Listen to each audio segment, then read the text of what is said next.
Are up and going. Woo! Welcome back. Two captains, one pod. What kind of pod we're in, you decide. We are on episode 25. Mm-hmm. Next episode will be our halfway through an entire year of doing this episode. Will also be the season ender for the podcast as far as Spotify is concerned, because it breaks it down into seasons, which we think is pretty cool. We want to stick it like a normal TV episode type of thingy.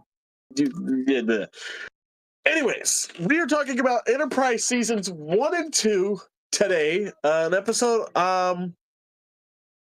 up until watching the end of Enterprise I had been dreading.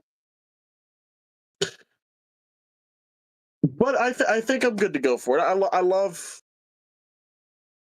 some of the characters on the show. I enjoyed the show. It was a really good show for what they were trying to do. But I do have my quarrels with it, and we'll get to those when we get to those. And then this week's article is about the Star Trek games, so we're going to see how pissed off we can make John today. We'll see. We'll see. It really depends. All right, well, this is your show. This is your favorite, or your first one ever.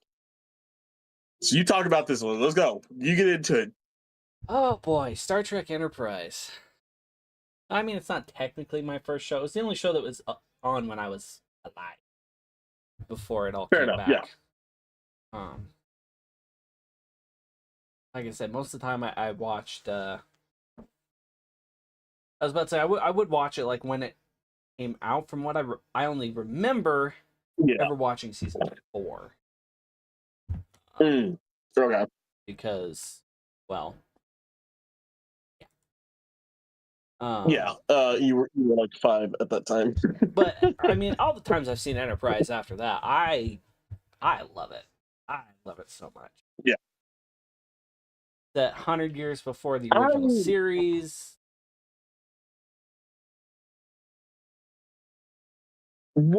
Where I enjoy the show, where I really start feeling like I enjoy the show, is seeing the backstory to everything that you get in season 4. I think it was season 3 or 4. Mm-hmm. Where it's like, Captain Archer's time before he was captain, before Starfleet was a real thing yet, before, they when they were deciding who was going to fly the first starship. Right. And it almost wasn't Archer. Mm-hmm. Those were some of my favorite episodes and my favorite moments, because, it's fun to see those flashback scenes. For me personally, I love flashback scenes. I know that, I know it's a hit or miss with a lot of people. But for me, I fucking love them. But God damn it, Archer, you're such a fucking dick this first season. Just stop being a prick, all right? I get it. The Vulcans aren't exactly the nicest people, the easiest to get along with, but for fuck's sake, dude, you ain't gotta try to take him out the throat every time.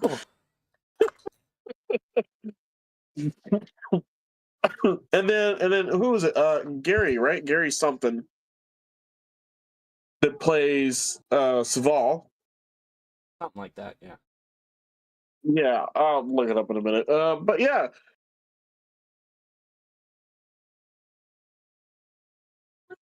Ambassador Saval, I fucking love him. I love him.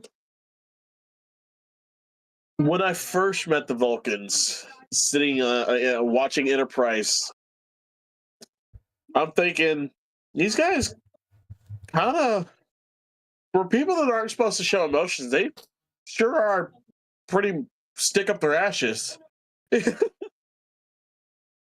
They're showing an emotion, all right. Yeah, I don't care who I don't care who you are. That's an emotion. But overall, a really good show. The first 2 seasons, kind of weird, kind of wacky. Season 1, you're introduced to, I mean, right off the rip, the Suliban as a formidable enemy. We're introduced to the Temporal War without being introduced to the Temporal War. Like they dip our toes in the water with it, I feel like, in season 1. Season 2, all about fucking Temporal War. Let's fucking balls to the wall there. Season 1, we're getting our toes dipped in the water for that one. And the mysterious man from some other time that we never see and it's never told who it is. Maybe Strange New Worlds might confirm it for us, like they confirmed something else. Yeah. Spoilers if you haven't seen it. Trelane's a fucking Q. We all knew it. And to the ones that say Trelane's not a Q, and shut the fuck up. We've all known it for the longest time. And technically, Strange New Worlds isn't the first to confirm it. There was a Star Trek book written in 1992 that also kind of confirmed it.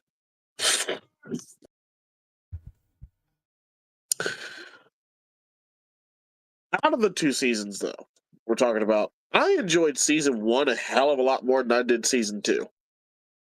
Yeah. I did not care for the Xindi problem whatsoever. That shit got boring and old pretty fucking quick. It felt like the same episode over and over and over again as me and Hannah were watching it. That's just my personal opinion. Honestly, I mean, you might have something different. I enjoyed it. I mean, yeah. Granted, it kind of was the same episode over and over again. But I like the Xindi arc. Gives us a whole new species to look at, even though, quote unquote, we would never really see them again. Yeah. But well, okay, don't get me wrong. When it comes to when we actually meet the fucking Xindi, mm-hmm. that's where it started to turn around for me. But getting there, like the first half of the fucking season for season 2, just for fuck's sake. Oh, look, there's another spear. Look, another temporal or, fucking weird bubble shifty thingy going through the ship. And we gotta use this shit. We gotta get this stuff and coat our ship in it. Except for the stuff that we need to coat our ship in, our first officer will be driven fucking nuts by and honestly probably kill us all. Mm-hmm. Or herself. So we can't do that. Yeah. It's like, God, how long does it take to get through the Expanse? Right. And I'll tell you, one of the first things I did was when we got through those episodes, I got on Star Trek Online. This is, I don't think, no, definitely was not playing with you at this point in time. I got on there just to do something. Mm-hmm. I'm sitting next to Hannah. I grab the NX class ship that I have and flew it to where the Expanse was, on Star Trek Online, because yes, the Expanse closes. They say that at the end of season 2, the Expanse is gone. But I flew the ship through the Expanse and I'm going, oh look, there's no warpy bubbles for me, Archer. I don't know why you had such a fucking problem. Mm-hmm. Dick. But when we've got to meet the Xindi, I felt like Archer was finally turning around, especially when he met the ape creatures, mm-hmm. the ape Xindi. I remember one of my favorite episodes from season 2 is when they're trying to break into the lab to blow it up so that they can't build their secret weapon anymore. But he meets the people that are building the weapon, and it's like, and he realizes it's not technically their fault. They're just doing this. It's just a job for them. It's not, yeah. And it humbles him a little bit. I loved that because it really felt like, again, Archer was coming around to, okay, there's other aliens out there. And then my favorite character from both seasons, my favorite character from any season, hands down, my favorite, probably one of my top 10 favorite characters of all time, Captain Tran. The good, formidable, Andorian Captain Tran. I fucking love Tran.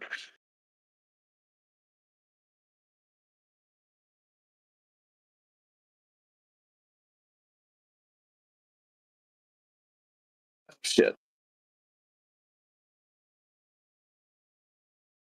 But I've been ready to do this for a week.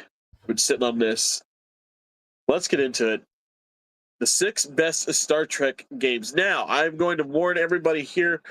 This is an article that is translated from German into English via Google Translate. It's heisei.com.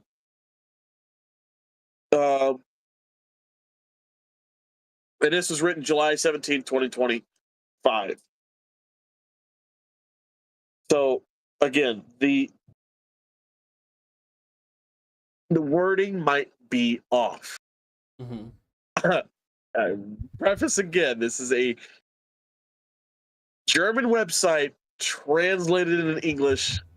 So I'm going to try to do my best to fill in and not fuck up. Since its premiere in 1966, Star Trek has captured the imagination of countless people and, of course, game designers.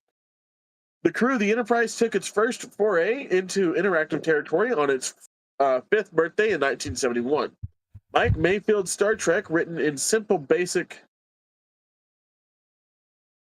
letters, consisted of phosphoric green text and revolved around finding and destroying Klingon ships made up of ASCII characters typed into the clacking keyboard of the euphemistically named mini computers and SDS Sigma 7. Basically, it was a variation on Battleship, except the ships fired back. From there, it was one thing after another, photon torpedo after photon torpedo, and Star Trek games, both official and unofficial, shot out of the grain silos like tribbles. Logically, not all of them were a hit in terms of gameplay, which is why we have selected 6 old and new games from Gene Roddenberry's universe that we can wholeheartedly recommend. Okay.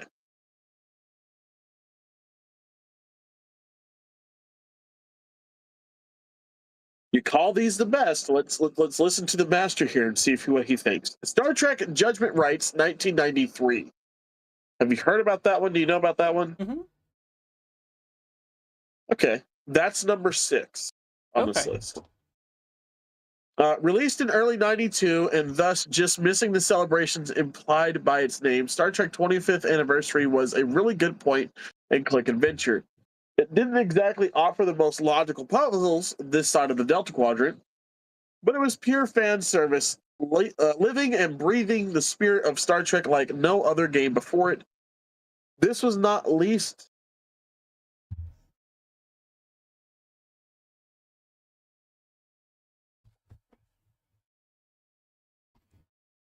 Oh, that should have been English.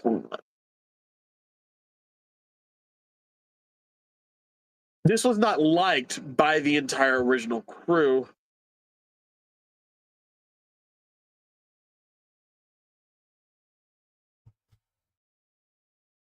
Nope, that's not what you're trying to say. Hold on. Okay, the entire original crew came in to voice their own fucking shit. That's what he's trying to say here. Again, like I said, I'm trying my best because this is so poorly... This one section is so poorly translated. Okay. Including William Shatner, was brought in front of microphones for the CD release that followed later. But that doesn't mean that there wasn't room for improvement. As I said, even Mr. Spock would have raised a critical eyebrow at some puzzles, and forced Wing Commander-style space battles were jerky and frustratingly difficult, especially towards the end. And the whole adventure wasn't particularly long either. no wonder then that the official sequel hit stores in November '93, Star Trek Judgment Rights, was at first glance more of the same graphics, same controls, everything the same under the hood. Okay. However, there was a lot that was new. Huh? I was just okay. Oh, yeah. However, there was a lot that was new, significantly revamped presentation, much more variety in the crew. Kirk no longer went on missions with just Spock, Bones, and a disposable red shirt.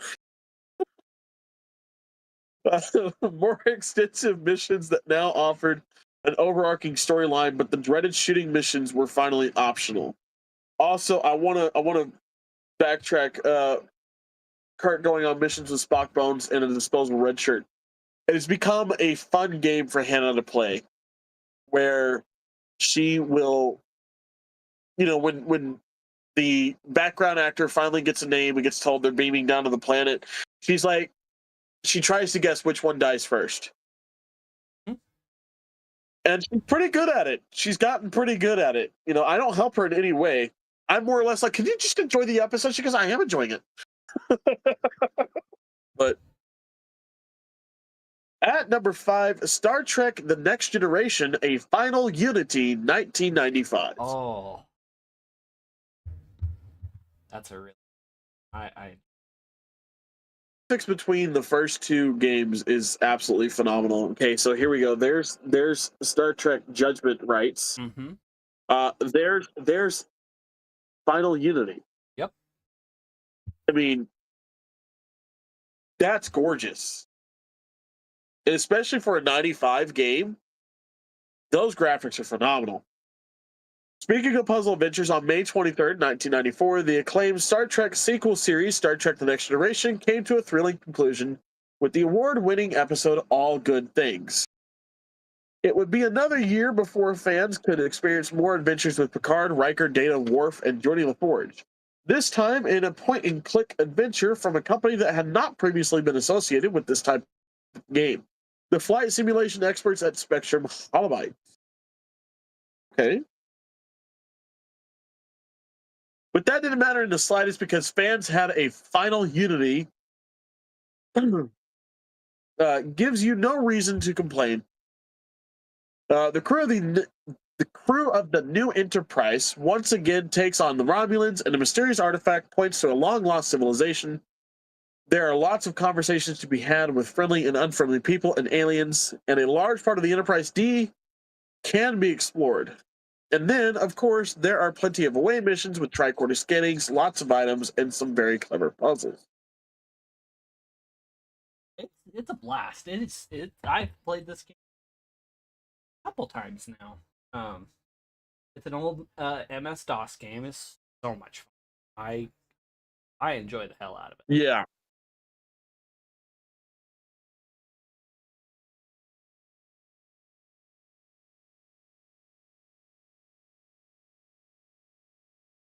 Okay, come down here and I hit the next button.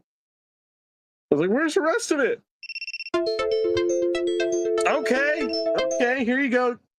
You might agree or disagree with this one. Number 3, Star Trek Starfleet Academy, 1997. Or not number 3, number 4. Number 4 is Starfleet Academy. I just didn't know if you'd place it higher or lower based off the other two that we just read about. I would definitely put it above. I would definitely put it above the last two that we've gotten. Okay. Starfleet Academy is an unusual mix of adventure, space flight simulator, role-playing, educational, and action game in which you take on the role of a Starfleet cadet, David Forster, who would like to become a captain himself one day. On his way to achieving this goal, he not only interacts with his academy classmates in a lot of Trek jargon, including the infamous Kobayashi Maru test, but also with the series greats such as Kirk, Sulu, and Chekhov, who all appear in video clips to offer advice that is sometimes more helpful than others. And yeah, you showed me part of that.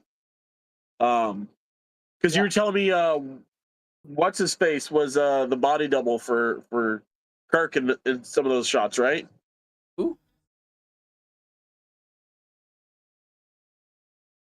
What? For the game you were, or am I thinking something else? I think you might be thinking of something else. No, I'm thinking of Star Trek Continues. That's right. Oh, yeah. The guy that played the body double for Kirk. I thought that was for this game. Was Body double. like that's where we had a conversation. I'll figure it out later. We'll figure it out later. Number three, yeah, number three on the list is Star Trek Resurgence, That's a good one. 2023. So this is a brand new game. Yeah, it came out. Yeah, it came out a couple years ago. I got it shortly after it came out. After I bought my tower. It's good. I liked it. Fuck up. Hold on. I am gotta be missing something because that's one, two. What's the name of the article? The 6 best Star Trek games on Heise Online. It's HEISE. But it's only got two games per page, so I don't even get to see the top 2 games.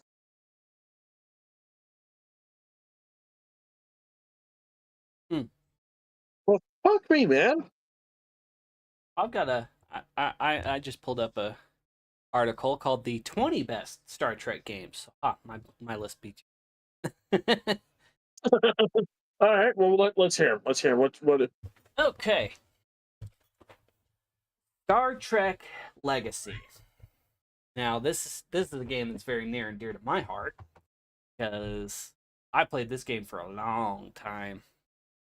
And I've got they a put that series in on my number YouTube 20? of it.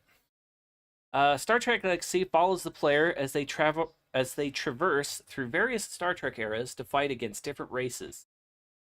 Due to this, this game marks the first time that 5 actors playing the captains from 5 individual Star Trek shows have all been part of the same project. Because you have Archer, Kirk, Picard, Sisko, and Janeway all popping up in the game. Unfortunately, this novelty couldn't save the game from being a big disappointment, both at the time of its release and subsequent years. Now, that I have a fucking problem with. Because, like I said, I love this game. It is so much fun. Yeah. In this Star Trek game, players can pilot up to 4 different starships and then engage in battles against other starships. During these battles, players can also switch between a 3D view and a 2D view. 3D view, of course, being out in the ship, and then there's also a tactical map that's your. However, the camera as a whole was fairly static, which led to issues assessing the full scope of battles. No, it didn't. Additionally, players couldn't save the game while the mission was taking place. Yeah, you had to complete each mission for it to save your progress, but that's how games back then were all the freaking time. Right. That's just a normal old school game thing. Yeah. A re-release of the game for the Xbox 360 addressed some of these bugs, but it was still somewhat lackluster compared to other Star Trek games. Yeah, whatever. Like I said, I enjoy the hell out of the game. It is probably one of my favorites. Then of course, Starfleet. The number 20 probably. Yeah, it was number 20. So, number 19, Star Trek Starfleet Academy. Of course, it puts 2 of my favorite games down at the bottom of the fucking list. Bottom, yeah. As the name implies, Star Trek Starfleet Academy follows the exploits of a Starfleet cadet, including everything from learning to fly a starship to forging new relationships with fellow cadets. To enhance the experience, there's also a series of fun cutscenes featuring William Shatner's Admiral Kirk and George Takei's Lieutenant Sulu, as well as Walter Koenig's Chekhov, which they forgot to mention. While this was an entertaining addition, the gameplay could have been more polished. It was the fucking 90s. Back off. Right? Like, who the fuck's right? What fucking, This is I was only this is raised with from the PlayStation CBR 3. by Christopher Ailes and Natasha Elder. Yeah, tell me you were raised with the PlayStation 3 and those are the only graphics you accept. Yeah. The live action cutscenes offered different dialogue options that altered to the game's course, which was worthwhile. However, the actual flight simulation fell short of expectations. You can go shove it up your ass. Again, the game was from 1993. Like, The design of the game made captaining a starship feel more like piloting a small vehicle rather than an enormous vessel as it should have. I mean, and it's not just about the piloting. Like, that's the thing. Even in the simulations, even in the simulator, like, you also have your navigation, you have engineering, you have your science. Like, they're glossing over a but lot. also, I mean, just we're gonna pause real quick here. It makes you feel like you're piloting a small craft rather than a big starship. Well, I mean, what's the fucking difference when it comes to game mechanics? Okay, you're gonna press a button and the ship's gonna fucking fly. Yeah. Okay, that's how that shit works. You're gonna press a button and Additionally, the ship's gonna even for the fly. time And it that's came that. out, the graphics and gameplay were outdated. Not really. No, Other Star Trek games at that time. The game released September 12th, 1997. right. I've got games from 2002 that have worse graphics than that fucking thing.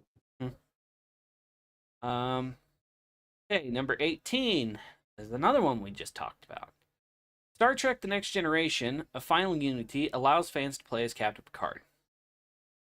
A point-and-click adventure game, Star Trek The Next Generation, A Final Unity, allows the players to take control of Captain Picard as he navigates through tense diplomatic and tactical combat situations. Not just Captain Picard, but most of the cast of the next, or actually all of the cast of the Next Generation. You've got Worf, Riker, Data, Geordi. This Star Trek And I game love how violent. also offers a substantial amount of space exploration. This voyage in all pursuits of a mythical scroll that Captain Picard agrees to help obtain for Garidian refugees. The Garidians are an offshoot of the Romulans, just like the Romulans are an offshoot of the Vulcans. While there are Like you choices, say, I love how put this. I love how Marvelous put these games in the top 6 overall. Mm-hmm. And yours is trashing these games more or less by putting them at the bottom of 20 different games. Yep. While there are choices that make a slight difference in Star Trek The Next Generation of Final Unity, overall the story is fairly straightforward. However, this aspect isn't a detriment, as it allows the game to focus on other elements such as sound design, music, and mission designs. These attributes have earned the game rightful recognition as one of the best Star Trek games. Well, not according to you, you fucktard. All right. Number 17, Star Trek Away Team. I have heard of this game, I have not played it. So let's read. So here we go. The first one we're not actually going to have a judgment for. Right. With similar games proving so popular, it's little wonder developer Reflexive Entertainment saw the potential in a real-time tactical game tied to a franchise as big as Star Trek.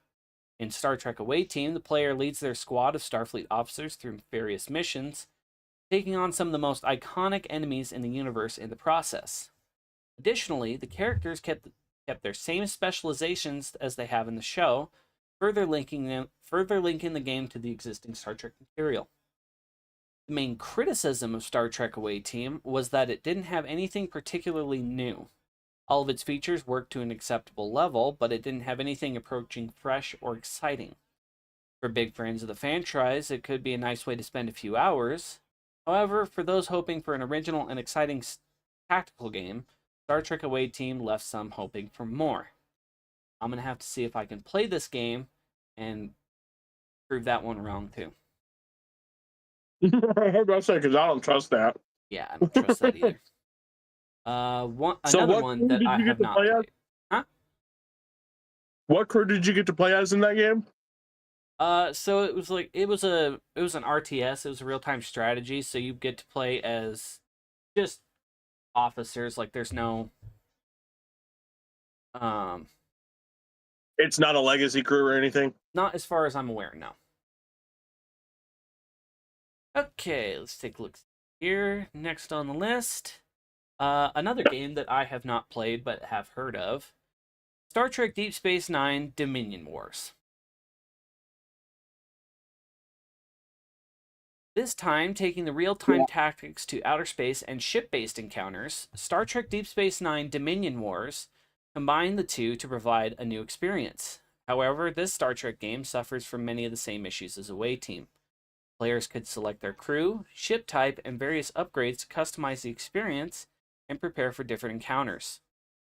But the game remained overwhelmingly bland. Entirely linear experience, there is very little that makes the players want to keep coming back for more after an initial playthrough. Unfortunately, this wasn't the only flaw in the game.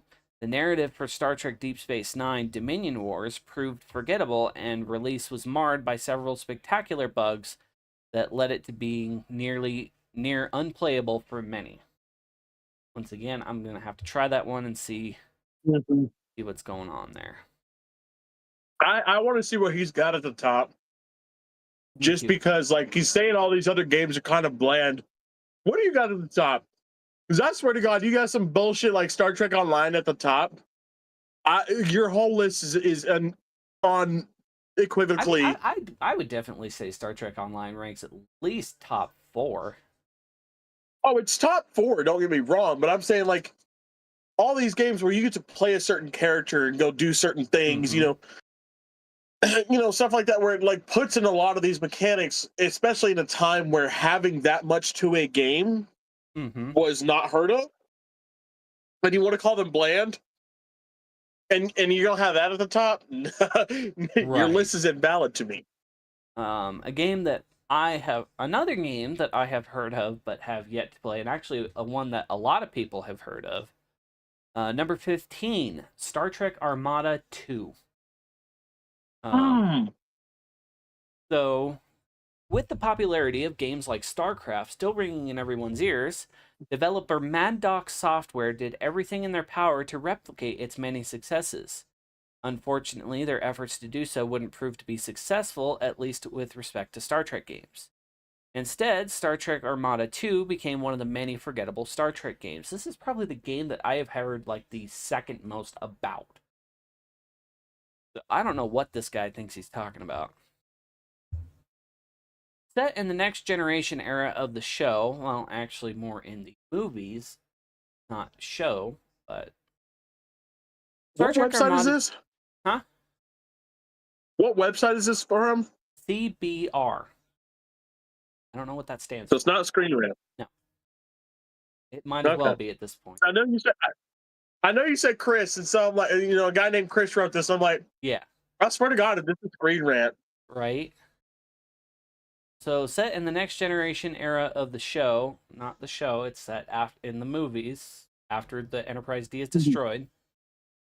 Star Trek Armada 2 is an objectively poor game, but there is no reason to recommend it above amazing genre entries like Alpha Centauri and Sins of a Solar Empire. With some iconic appearances from the Borg and the Klingons, it remains one for the purists. Thus, the big fans of the Star Trek franchise will enjoy playing through the game for the references, if nothing else. Sorry, he put this at number 15 and shit on it. What do you really think about the first 5 you just talked about, dude? Okay. Number 14. Oh, you're mad. Oh, I can tell. Star Trek Online.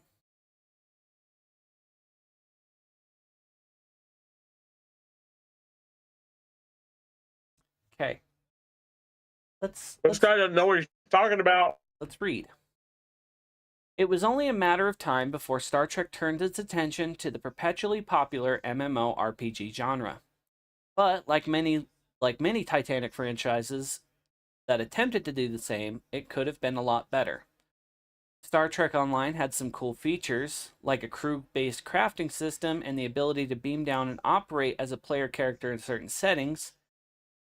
The ship elements in Star Trek Online were also fun at first, but lacking the depth necessary to offer the immersion people were looking for.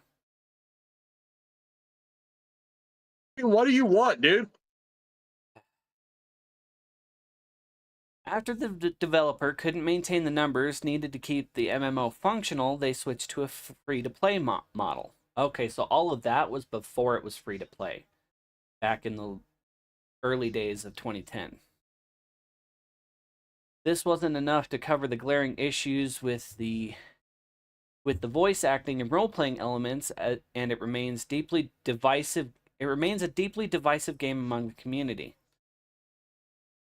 Despite this, the fact that the game has continued accruing a fan base makes it worthy of note. I have a lot of problems with that. The fact that it's still growing makes it worthy to note it. Yes. Like, oh, I pity the simpleton. Yes, pity servant. Fuck you. Get off your throne, you fucking king, wannabe king douchebag. God damn. All right. I don't like this guy. I don't either. I don't like him. I don't either. Some of my, like pretty much like all of my favorite Star Trek games have been at the bottom of this fucking list. Number 13. Star Trek Resurgence is an exciting adventure experience. Oh, shit. Star Trek Resurgence had all the right ingredients and could have permanently raised the standards for Star Trek tie-ins. Unfortunately, it couldn't fully capitalize on the potential it displayed early in development, though it remains a solid effort for dedicated fans to enjoy. A down-the-line action-adventure game, its greatest strength is its narrative direction and choice-based consequence system. I haven't said anything bad about it, to be quite honest.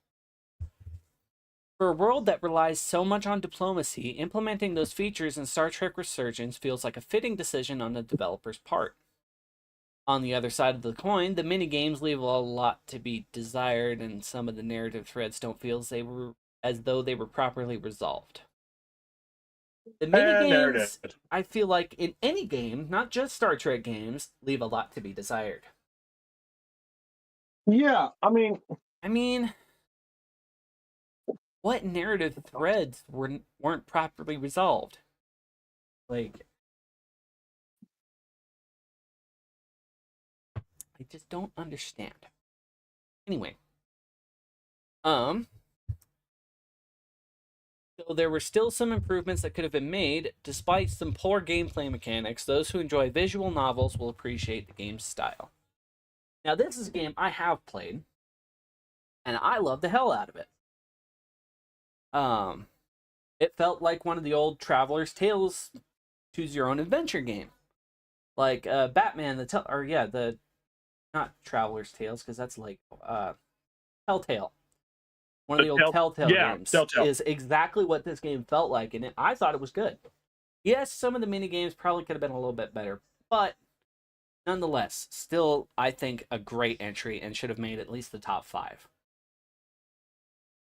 That and look, first of all, game developers put so much into a fucking game as it goes. If they're putting mini games in there, they're not going to try to make the mini game that fucking great, because they don't want you on the mini game. They want you on the game. Exactly. They're throwing the mini game in there just to have a little bit more fun with you. Exactly. That's all it is. This got put above. Okay. Star Trek Klingon Academy at number 12. The fact that this got put above Starfleet Academy kind of pisses me off. Anyway, while other Star Trek games focus on the Federation, Star Trek Klingon Academy assigns players the role of a student in the Elite Command Academy of the Klingon Empire. This Elite Command Academy is headed by the fierce warrior General Chang.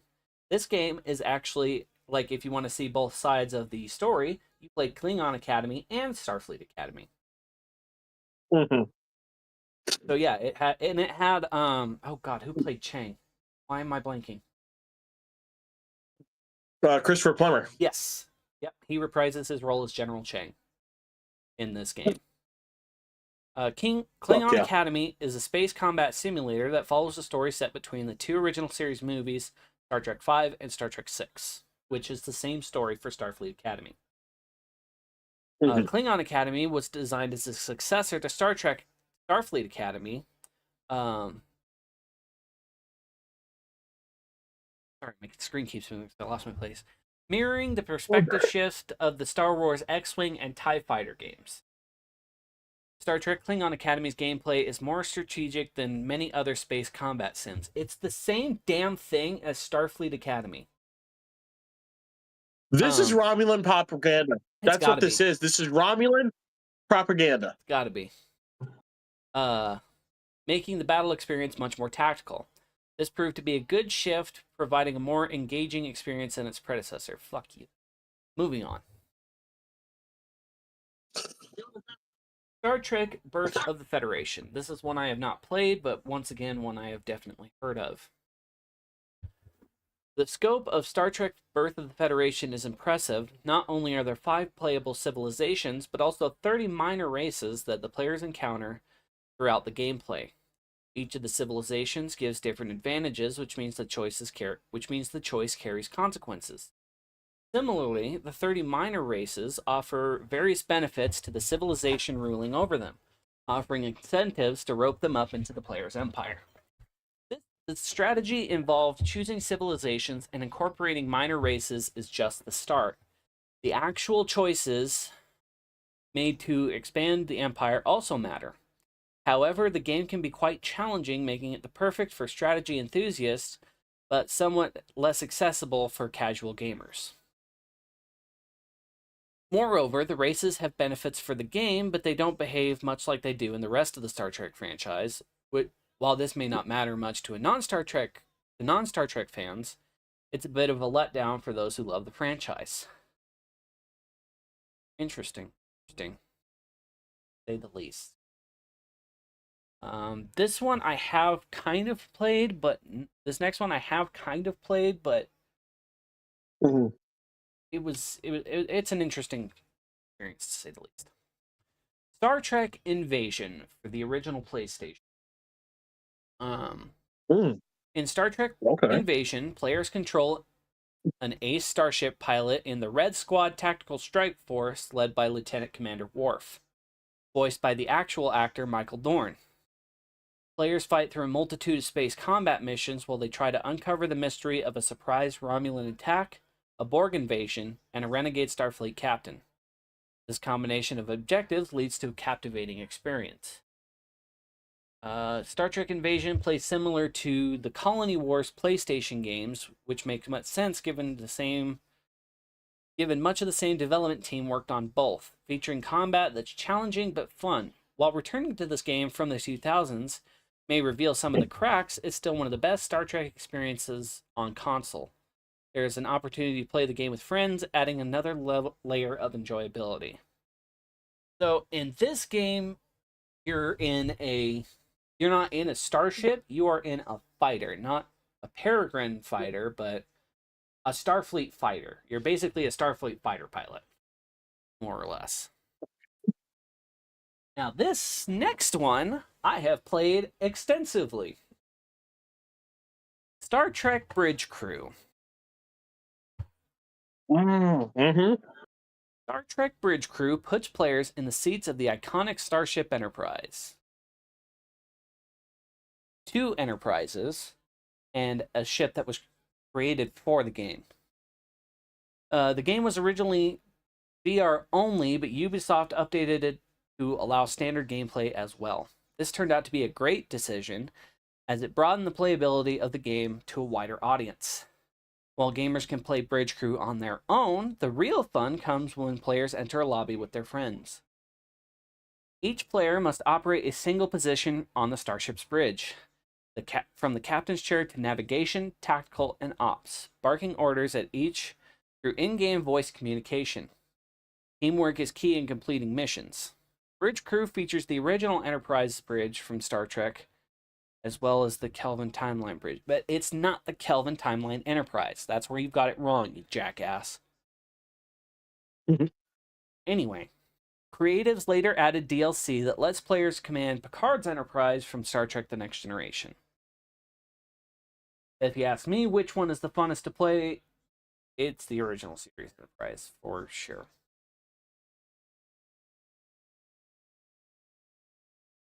Okay, another one that I have not played, but I have heard about.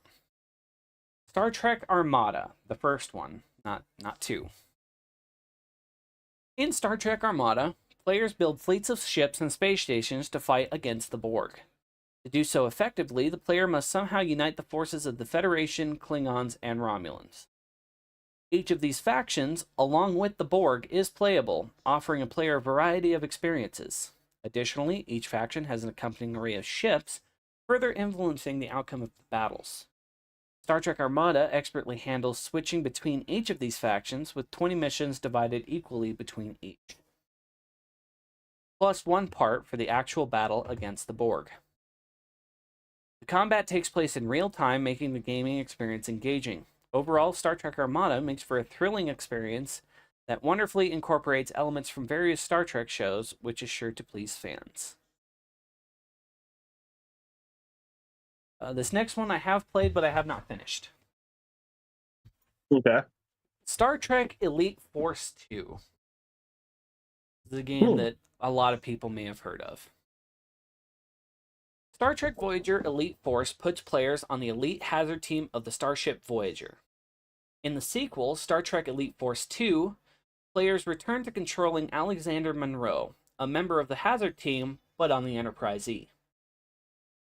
While this game was initially a commercial failure, the benefit of time has revealed how fun the game actually is. The first-person shooter gives players an array of weapons to take on dangerous away missions. Star Trek Elite Force 2 also featured more open environments rather than just the confined hallways and cargo bays of the first game. The voice cast features actual voice actors, including Sir Patrick Stewart as Jean-Luc Picard and Tim Russ as Tuvok. This added another layer of authenticity that Star Trek fans will appreciate. Like I said, I have played this game. I have not finished it as of this date, but it's a blast. It is so much fun to play. All right, what number are we at now? 6. Number 6. Okay, we're about to hit our top 5. All right. I played the first one. Star Trek Starfleet Command 3 shifted the focus from ship customization to combat. I've played the first one. I have not played this one. Star Trek Starfleet Command 3 follows its predecessors in allowing players to control their very own ship. Players can customize their starship to perform different strategies in combat, such as hit-and-run tactics, ambushes, or direct assaults. However, it also did a great job at addressing issues that arose in the previous entries to the series, leading to greater player involvement and a better overall experience. This version of Star Trek Starfleet Command improved the user experience, in part by adding a new interface that allows players to focus more on combat than ship management. It also added RPG elements so the players could upgrade their ships and officers. Players control Federation, Klingon, or Romulan ships across a variety of missions through the Deep Space Nine, TNG, and Voyager eras of Star Trek.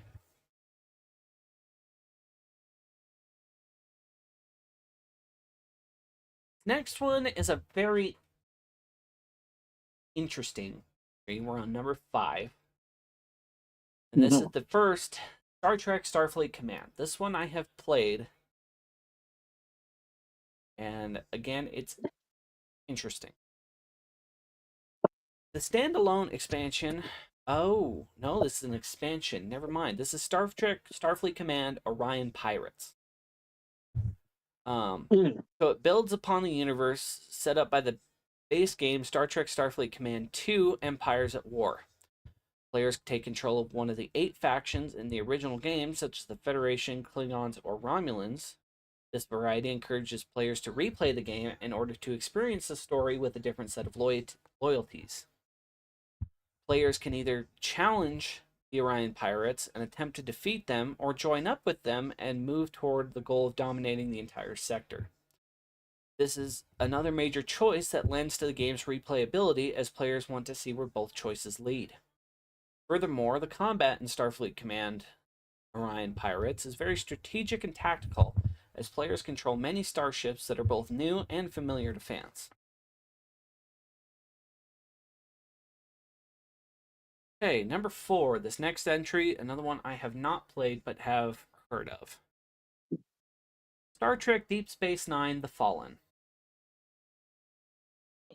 Fans often consider Star Trek Deep Space Nine one of the best Star Trek series.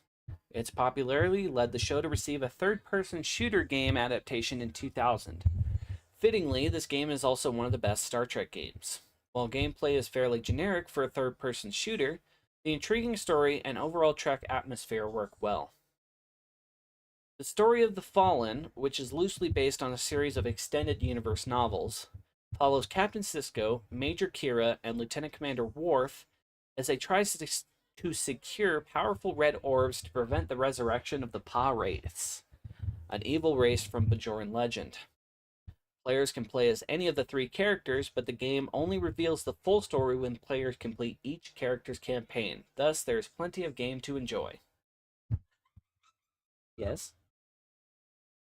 Did he just call the Pa race evil? Yeah? Oh, wait, never mind. Hold on. Never mind. I'm getting 2 things mixed up here. Yep, yes, sure did. Dude, like I said, I'm like, yeah, I've been working evil. all day in the fucking sun. Yeah, I've been working all day in the fucking sun, dude. I'm fried. I'm like, but no, I think I figured out where this guy lies. Because he said the deep love and admiration that Deep Space Nine got. He said got. As in the show, not the game. Right. He is amongst the few the Deep Space Nine people. Like, I've always known I'm on the outside when it comes to Deep Space Nine. Right. Because I fucking love that show. And Deep Space Nine, I feel like, is one of those shows you either love it or you like it a little bit. I love it. No. Or you hate it. Right. But when it comes to Trek fans, I've been to conventions with Trek fans. I talk to Trek fans all the time, and Deep Space Nine is one of the shows that, like, can we not talk about that? Can we talk about what about Picard? And they try to force the conversation somewhere other than Deep Space Nine, quick as shit. So I think I figured out where this guy's head is at. He's a Deep Space Nine fanatic. Yeah. That very well. I could be wrong, though. So he's going to be on the outside of a lot of Trek fans here. Yeah. Yeah. Once again, number 3. I have heard of that game. I have not played it. Yeah. Are you fucking kidding me? What's number 3? Star Trek fucking Fleet Command. This shouldn't even make the list.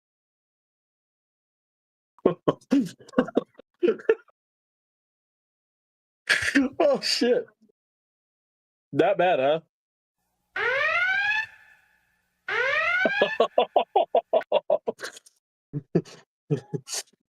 Scotty, beam me the fuck out of here, please. Scotty, now. Star Trek Fleet Command is a great mobile strategy game that puts players in charge of a space station set in the Kelvin timeline. Players can explore... It's the mobile game. No, fucking skip this. Skip this. What's number 2? Yeah. What's number 2? This one I would actually agree with, and I have played this game. Okay. Star Trek Bridge Commander. This is a fun-ass game, if you ask me. Okay. Star Trek Bridge Commander lets players live out their Star Trek command fantasies. Gamers control a character who must take over the captain's duties when a sun erupts, causing heavy damage to the ship and killing the previous captain. In the aftermath, there is an intriguing mystery that leads to encounters with a variety of well-known Star Trek characters like Captain Picard and Commander Data. In Star Trek Bridge Commander, players will fight against the Cardassians and join up with the Klingons, all while investigating the conniving Romulans to solve the mystery of what happened in this remote part of space. So Star Trek Online. Gotcha. Star Trek Online before Star Trek Online was a thing. Right. Okay, gotcha. This 2002 What's number one? space sim offers great tactical space combat and an intriguing story that honors the Star Trek franchise. It is no surprise that this game was not only incredibly successful when it first came out, but has remained a mainstay in the Star Trek game franchise. Yeah. Number one, Star Trek Voyager Elite Force. So the prequel to the game that I mentioned earlier. Even worse, he's a fucking Voyager fan. That's what this is. This, however, was a great game. I wouldn't put it in the number one slot, but I can see why someone would. Yeah. Like this was actually an amazing game. Okay. In 2000, Star Trek fans received a great FPS adaptation of Star Trek Voyager. On the Starship Voyager, players control a member of the Hazard Team, a group who are sent on especially dangerous away missions. In this fantastic Star Trek game, Voyager is trapped in a hostile starship graveyard, and the player must discover how they got there and who is responsible. In Star Trek Voyager Elite Force, players take on familiar factions like the Borg and the Klingons, as well as some brand new enemies. The gameplay is fast and fun. It also includes the actual voices of Voyager's characters, adding to the excitement as players are further immersed in the Star Trek world. Elite Force plays a lot like Quake and Doom, given the success of those games, and given the success of those games, that is a huge compliment. I think it plays a little bit better than Quake or Doom, to be quite honest with you, especially given the time it came out. Yeah. It was a blast, though. The game itself was a blast. I've played it at least twice, and I had so much fun every time I played it. Yeah, it is. It's a very Voyager story, like in line with Voyager. Yeah. Well, that at number this 3, person's list for the 20 best Star Trek games. Well, at number 3, what should have been his number 3. Okay, it's not that mobile game. It's this Star Trek game for PlayStation 3. I think it was also on Xbox 360. You play as Kirk and Spock and unleash the power of the 23rd century technology in battle against the ruthless Gorn invaders. You walk around. You get to run around the Kelvin timeline Enterprise. Get to command it, fly it, shoot and switch between Kirk and Spock. Much like Lego games, you can switch between characters. It's really a lot of fun. And with when playing with Kirk, you have certain abilities. Playing with Spock, you have certain abilities. This was my first ever Star Trek game, and I loved it. I've played it so much. If this disc is still playable, would fucking surprise me. Like, I've tried to take care of it over the years, but I have played the fuck out of this game. That should have been on that fucking list, if you ask me. I think that game deserves at least top 20 of all time.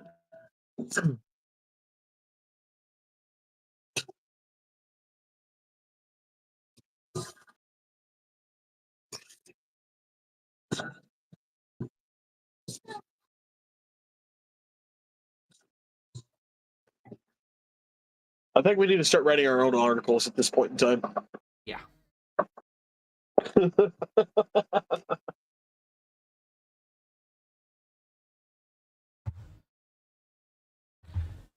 yeah, so that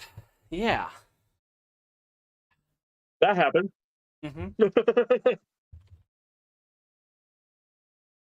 Green Rat, if you're listening, I want a job. But there are several Star Trek games.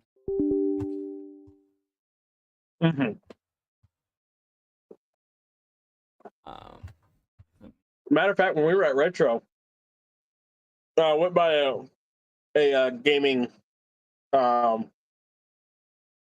booth. This booth was um, selling video games and shit, old school video games. There was a Star Trek game for the Nintendo DS. Yes. I did not know that. Yep. I don't remember what the hell it was called. I don't remember which one they have. I have it somewhere. Okay. I have it. Yeah. It is. Look, what is it called? I want to say it was like Star Trek Tactical Assault or something like that. That sounds right. But like I said, I only looked at it for like maybe a couple minutes or so. Yeah. And probably not even that long. You know, but I was like, man, I didn't know they made this. Yep. And pretty good damn game too. Yeah, because you know, honestly, when it comes to video games, I've never really been a big gamer. But when it came to the games that I would play, it was mostly like Driver, the original Driver games. Driver, Driver 2, and Driver 3 were my favorite ones. That was GTA before GTA. And then I played GTA. You know, which of course I enjoy the hell out of that. Red Dead Redemption. I mean, I play most of the online shit where you get to kind of fuck around with your own stuff, get to do your own things, kind of shit, open worlds.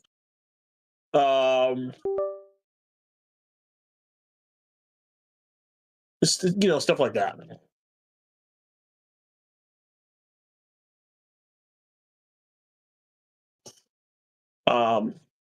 And then, you know, very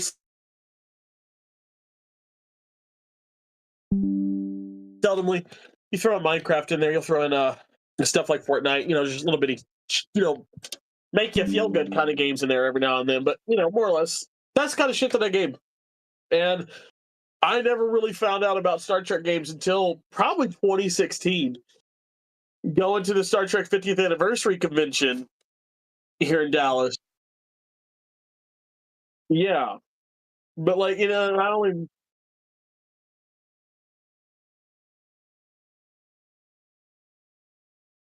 Yeah.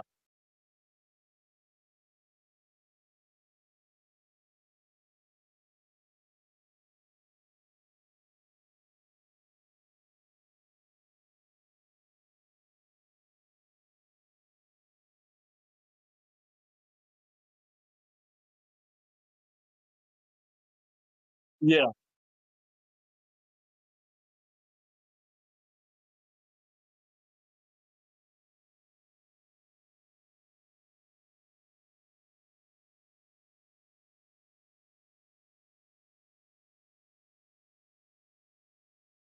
Yeah.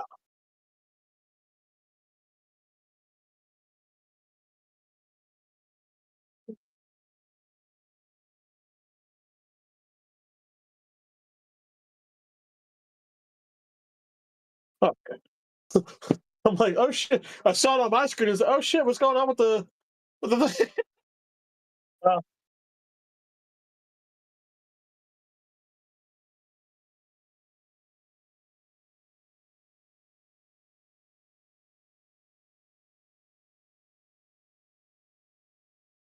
yeah.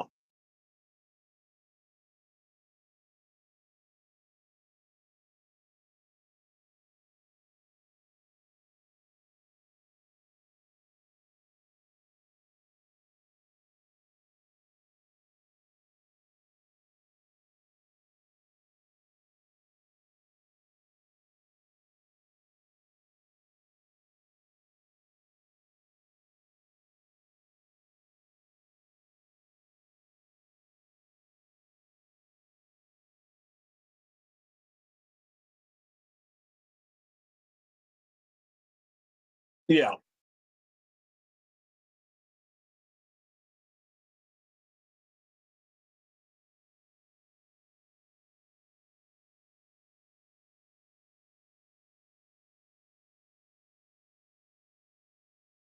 And see, you with Star Trek games is me with DC games. I've got a plethora of DC comics games, but the one I have the most fun playing is DC Universe Online, DCUO. I fucking love that game. I played it when it came out. The moment it came out, 2011, I was on. I made an account and I started playing. And what's funny is I haven't touched those characters in fuck 10 or so years. And last time I was playing them, they were at the top. I could not go any further with them. So once I get my gaming PC, because I still have the login shit. Once I get my gaming PC, log back in and see how astronomically low they are as far as see combat rating and shit like that.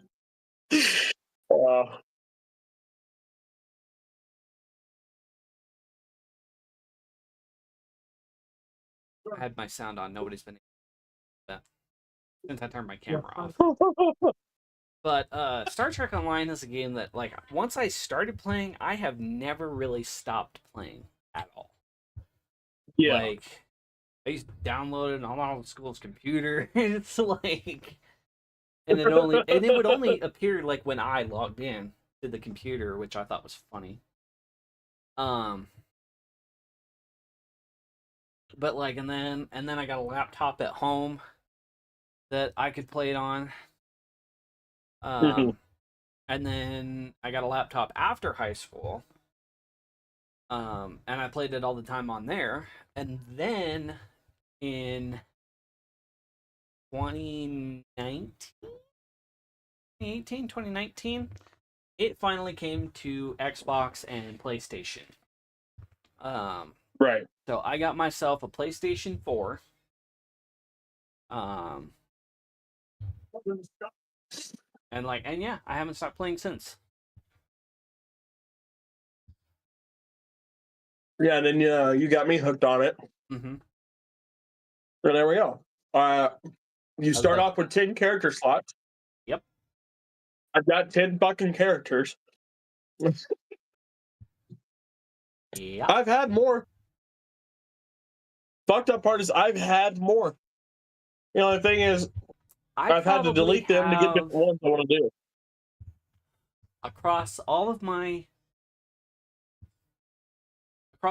devices, all my Xbox, my PlayStation, and my computer, I probably have 18 characters across the three of them. Most of them are on my PlayStation. Mm-hmm.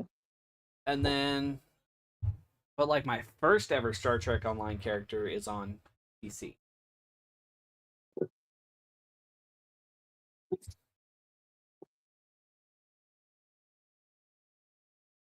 Yeah, Star Trek games.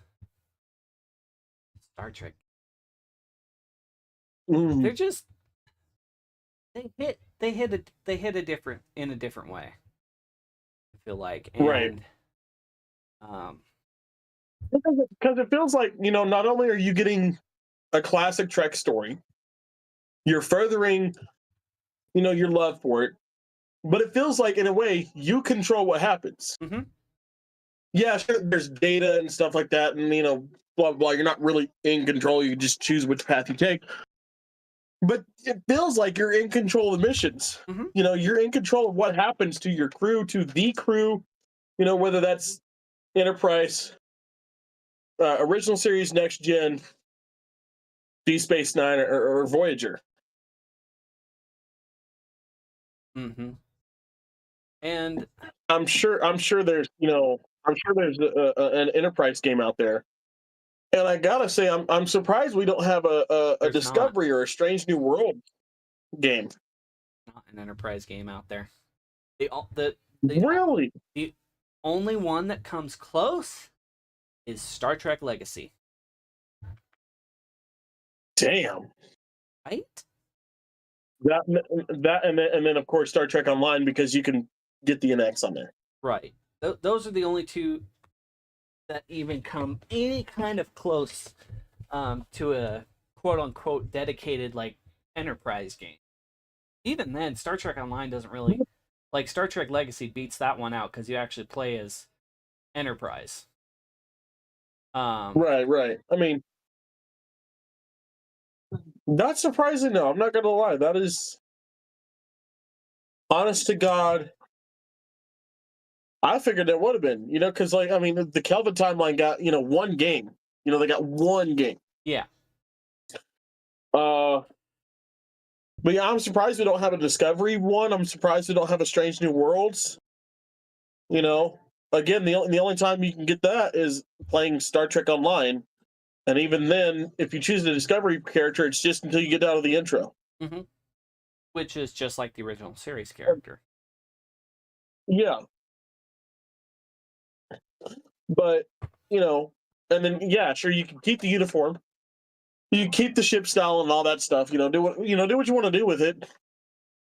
But it's not technically Discovery anymore. It's not technically Strange New Worlds anymore. Right. It's the 25th century. It's its own thing. Mm-hmm. So let me look at a list of Star Trek games. Let's see. Yeah. Well, like I said, I counted to the fact that list or anything. Just a list. Just look. Yeah. So we have. Yeah, oh shit! What do we got? We have Star Trek from 1967. The only game based on the original series released during the show's run. There's not a link to it, so I can't even see it. Star Trek produced by Hasbro in 1974. Star Trek produced in UK by Palitoy in 1975. Oh, these are board games. What the hell? We're looking for video games. Okay, video games. Here we go. An entire list of Star Trek video games. Star Trek Tech, which was a text game, developed in 1971. We have a script game based on Star Trek, also produced in 1971. We have Super Star Trek in 1973, as well as Trek 73. Apparently, there was a game called Galaxy in 1976 that is considered a Star Trek game. We have Star Trek for the Apple I, Apple Trek for the Apple II, and Star Trek 3 for the Atari 8-bit console. Jesus. That's old. We also have 3D Star Trek for the Atari. Okay. We have Battle Trek, both of those produced in 1980. We have Video Trek 88 for MS-DOS. I wonder when it came out. 82. 82, actually. Wait, really? Yeah. Oh, shit. Okay, damn. Star Trek Strategic Operations Simulator, which is a port of a arcade game. Okay. Let's see. We have Begin, a tactical starship simulation, produced in 1984. Star Trek Evolution in 1985. Star Trek The Kobayashi Alternative in 1985. This is where we start to get into. This is where we start to get into actual, like what we would consider video game territory. Yeah. But hold on, real quick. Can you go back to Kobayashi Alternative? Tell me about that one. That sounds interesting. Star Trek The Kobayashi Alternative was a Star Trek-themed computer software game by American studio Micro Mosaics, designed for the Apple II Plus, Apple IIe, and Apple IIc. This game was also available for the Commodore 64, Macintosh, and IBM PC. It was a text adventure. Published in 1985 by Simon & Schuster. The player assumes the role of Admiral James T. Kirk. As Kirk, the player commands the actions of the Enterprise crew and the Enterprise itself. The plot is based on the idea that Starfleet is replacing the Kobayashi Maru scenario with a new test based on a mission from the Enterprise logs. The player is supposedly testing this Kobayashi alternative command performance evaluation for a Starfleet admiral. So basically, it's a game going along the premise of the opening scene of Wrath of Khan. Sure. Gotcha. So Star Trek: The Promethean Prophecy in 1986. Star Trek: The Rebel Universe in 1987. Ooh, a Mirror Universe game. That sounds interesting. 1988 gave us a game called Star Trek First Contact.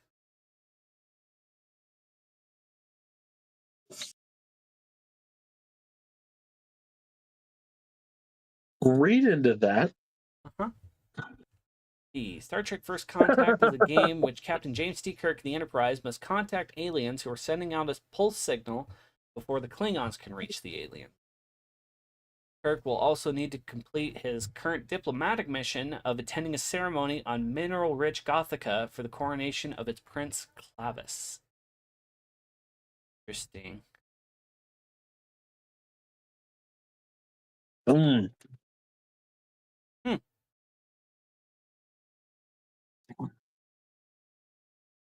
I don't know what I thought before a split second when you said Captain Kirk. I was thinking, oh, so we put Captain Kirk in the shoes of Captain Jean-Luc Picard for First Contact. Yeah, no, that's just what it happened to be called.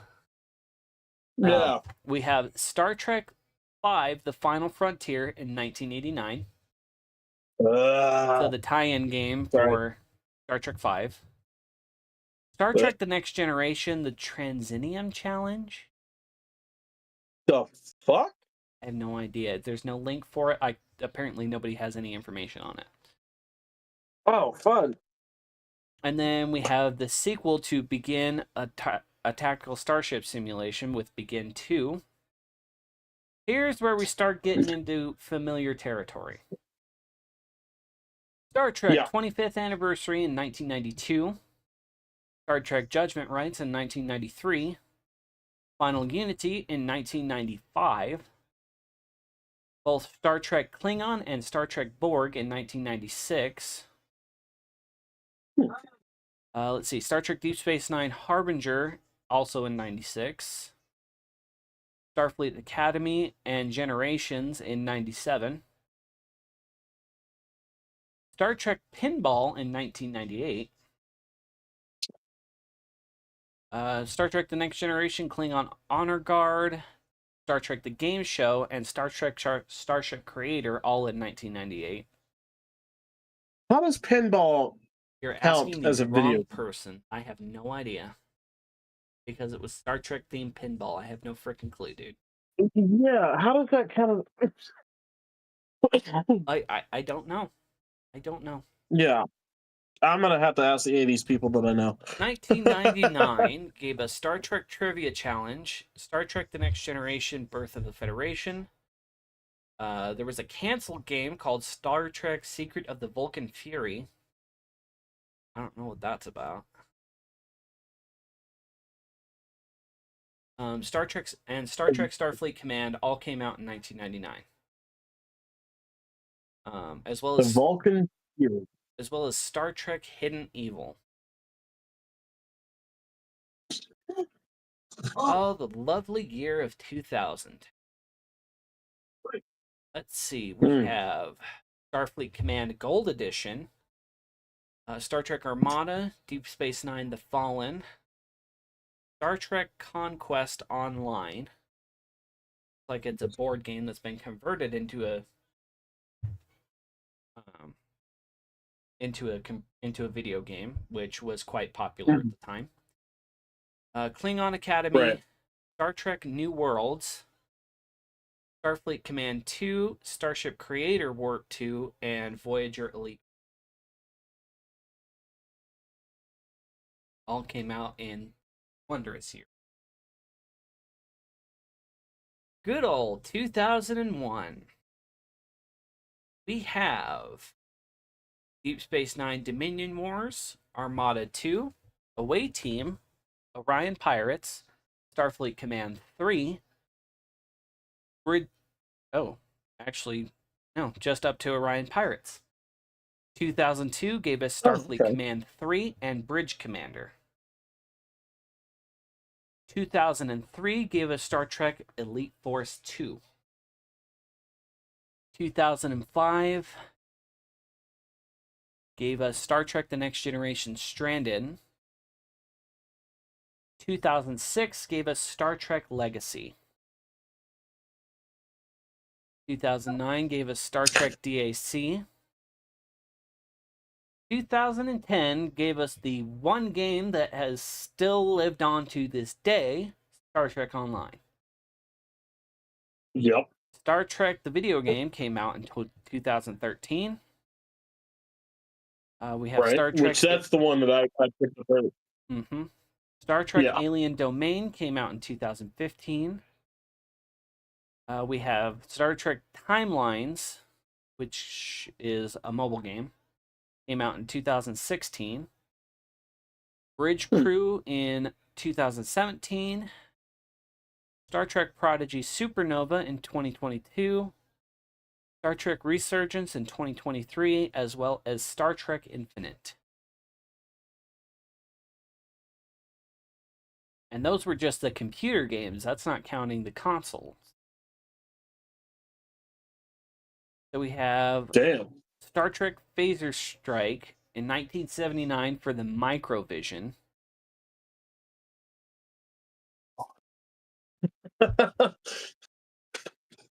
Which is a weird looking little bastard, mind you. It was the first handheld game console that used interchangeable cartridges.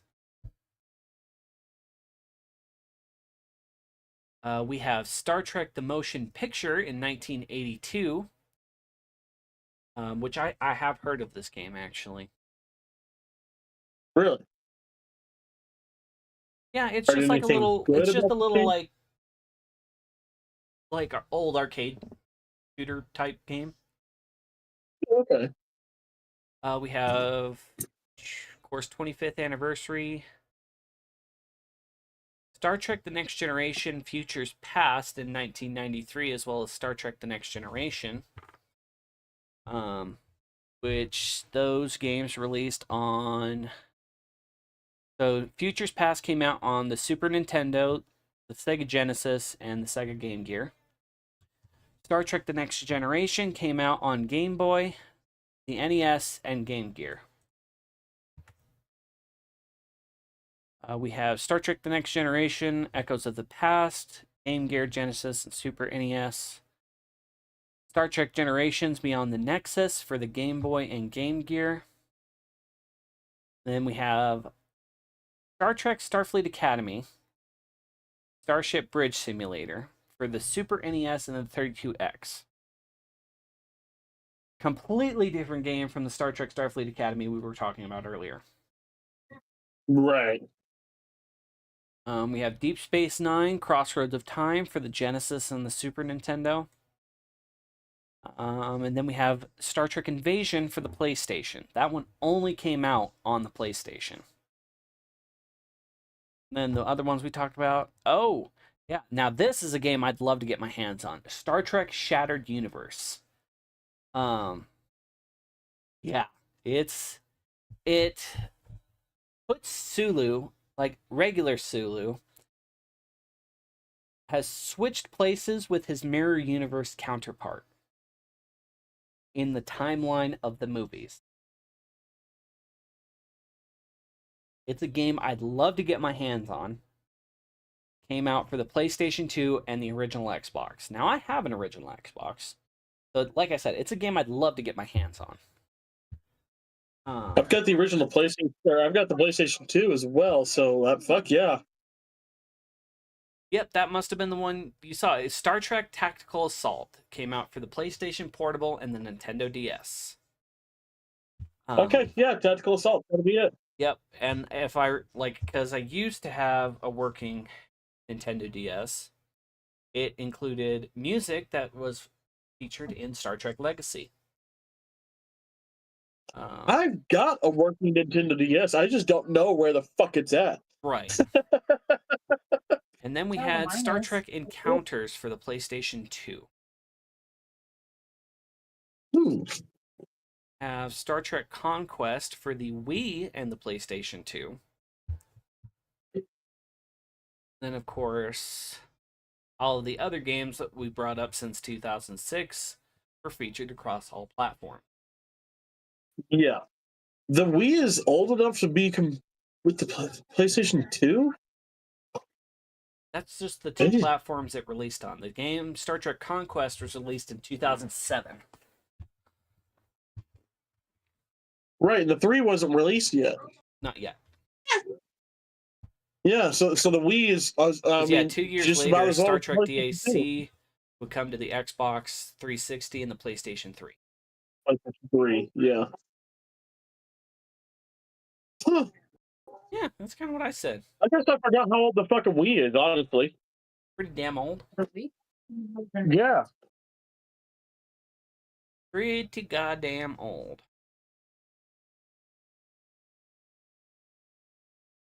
But yeah, so that is a complete history of Star Trek video games. And again, I give it to I give it to the listeners. I give it to the people watching. How the fuck does pinball count as a fucking video game? Because it's on.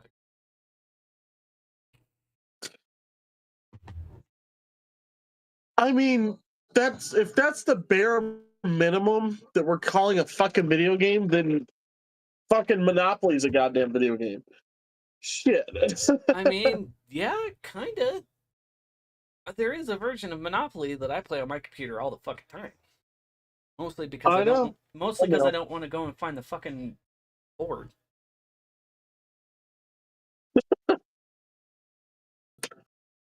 But see, if I want to play a board game, if I want to play a board game, I'm going to play the board game version of it. You want to know why? Because I can cheat with the board game. I can't cheat when I'm on my phone. An interesting, speaking of board games, is and one that I can pretty much kick everybody's ass at is Star Trek Scene It. Oh yeah, I'd love to play that. Everybody's ass at Star Trek Scene It. It's fun. Nobody likes to play with me.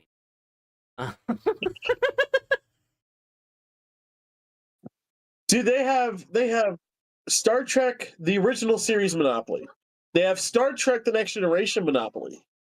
I don't know about Deep Space Nine or Voyager or any other series. I know those two for sure. They've had Star Trek themed chessboards, and not 3D chessboards. Mm-hmm. I'm talking Star Trek themed chess. Those are a lot of some of the ones that I've seen for those are pretty fun, pretty fucking great. They also released. They've also got Star Trek Catan, a Star Trek version of the classic board game Settlers of Catan. It's actually pretty damn fun. I played it God knows how long ago. My mother has the full set of Star Trek Uno cards. Matter of fact, I think they're in. Hold on, let's go grab them real quick. Star Trek Trivia that came out like forever ago. And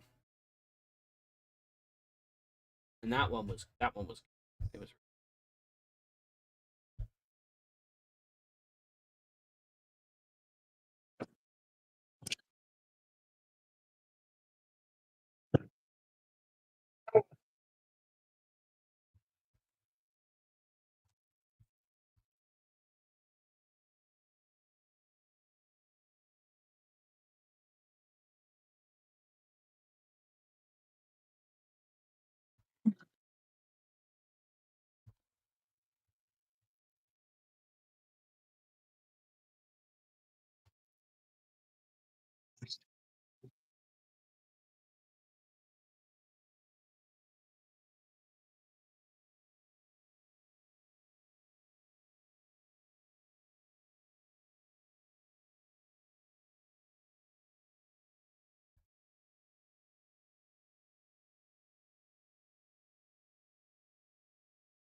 I guess I don't know where it's at, but that's okay.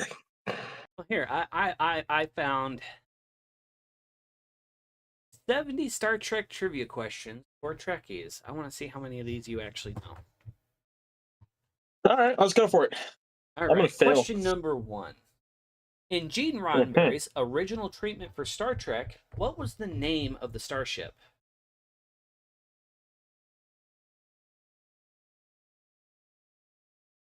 That I actually don't know. I really USS Yorktown.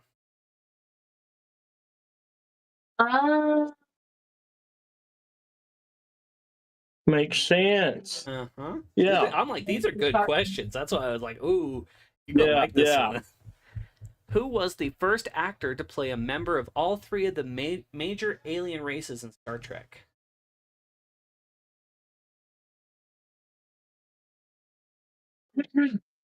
So that would be Klingon, Romulan, and Vulcan, right? I'm gonna have to go with Mark Leonard You are on that one. correct. Yeah, Because, yep, he was I a thought so. Romulan, a Klingon, and a Vulcan. What 2 stars of Star Trek Deep Space Nine were married in real life in 1997? Bashir and Kira Nerys. That is correct. This one's pretty easy. What is Sulu's Yeah. primary position on board the USS Enterprise? Helmsman. Which Star Trek captain has an artificial heart? Card. Captain Picard has an artificial heart because a member of what species stabbed him? Oh fuck. Okay, now you're gonna get me. Wasn't it the Borg? But technicality? No. Klingon. Then I have no idea. Nausicaan. Oh fuck me. Yeah, that's right. Yep. Back when he was an ensign, he got stabbed by Nausicaan over a game of Damjot. Yep. Who was the first real astronaut to appear in any Star Trek episode? Remember their name. Give me a hint. What Apollo mission are we talking? 1 sec. I don't think it was an Apollo mission. It wasn't.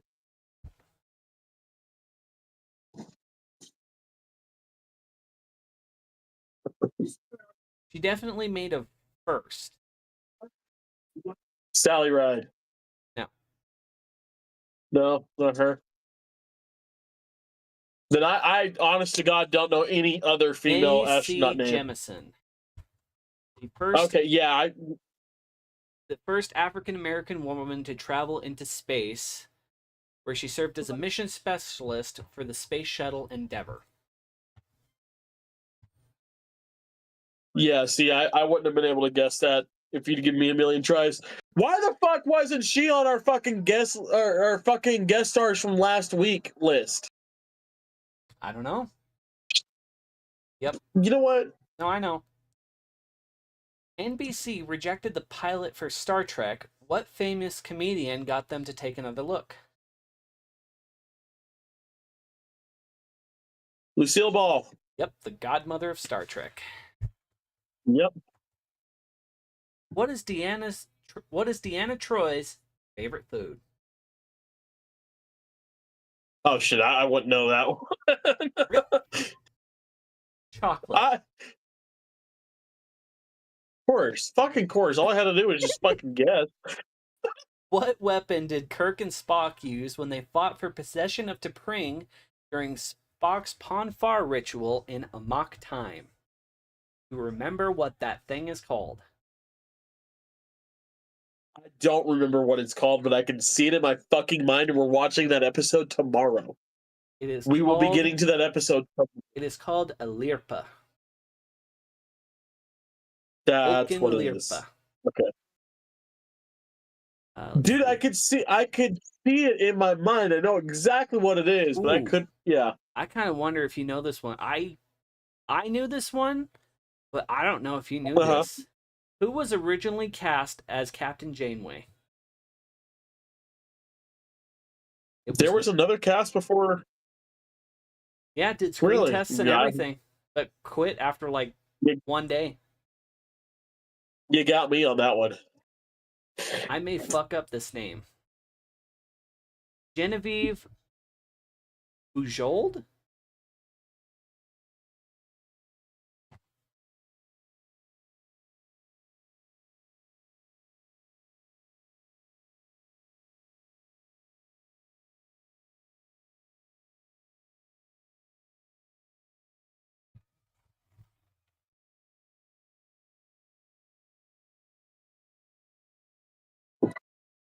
Yeah, I have no idea who that is either.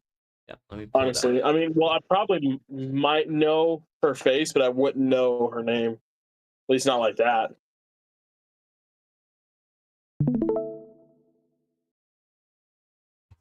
So this is her right here. Oh, her. Okay. She was originally cast as Captain Janeway, but she quit after, Wow. like, I want to say like 1 day. Because Really? she was not used to the TV, like how that works instead of movies. Yeah. Which character serves as head of security for the space station Deep Space Nine? Odo. Who created the Bajoran wormhole? The. Do you want the technical name, or can I just say the prophets? What's their technical name? I can't remember. That's why I was, that's why I It was just like, says the you want prophets, the so technical name? Say the prophets. I thought you knew it. That's why I was like, what's their technical name? What type of Mine's weapon? drawing a blank. What type of weapons technology does a phaser use?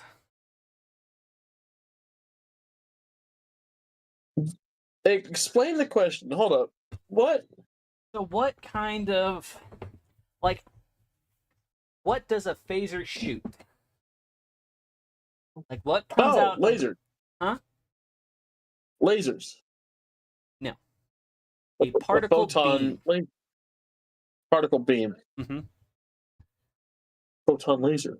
In which Star Trek series did writer Larry Niven introduce the cat-like alien race, the Kzinti, into the Star Trek universe?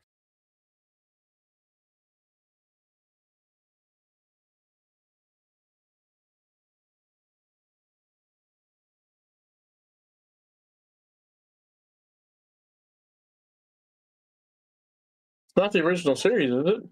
No. No. I'm gonna go Voyager then. Star Trek: The Animated Series. Damn it. Because I'm like trying to think, like, fuck, what all has fucking cat people? The animated series and Lower Decks. Yeah. And a bit of Star Trek V. Mm-hmm. What species, known to the Borg as Species 329, were deemed unworthy of assimilation? Like the only species the Borg won't assimilate.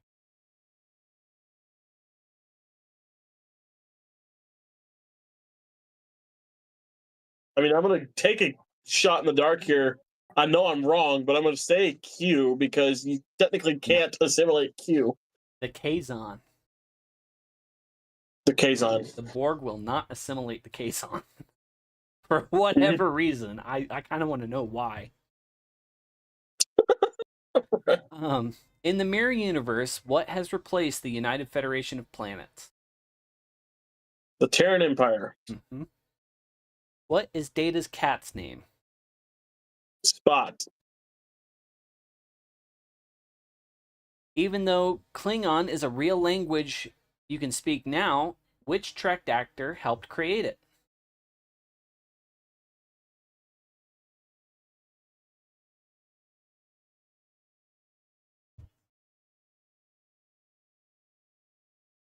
Let's see. You Give don't you a really hint, it's hear it one in of the the original. originals. Yeah, I know but I'm trying to think like it's not in the original series, but it's one of their actors because they had it by motion picture. So I'm either gonna go with Leonard Nimoy or uh, George Takei. Incorrect on both accounts. Son of a James bitch. Doohan. Montgomery Of course it's Scott. fucking Scotty. I'm like, course it's these are fucking good Scotty. ones. These are good questions. Yeah. Oh, for sure. I kind of want to know if this question's in here. Do you know where Gene Roddenberry got the inspiration for NCC? Oh fuck, where did he get that? I used to know that at one point, like 3 years ago. His, Huh? his hometown, Newport, Connecticut. Yeah, that tracks. That makes sense. He saw NCC. The official story goes he saw NCC on a manhole cover and was like, "That's cool." Yeah, that is actually pretty cool. Yeah, What is Lieutenant Uhura's first name? Leota. What was Seven of Nine's name before she was assimilated by the Borg? Oh, fuck me. And I've heard it several times. I know her fucking name. Mm-hmm. Letter it starts with. First letter of the first name is A.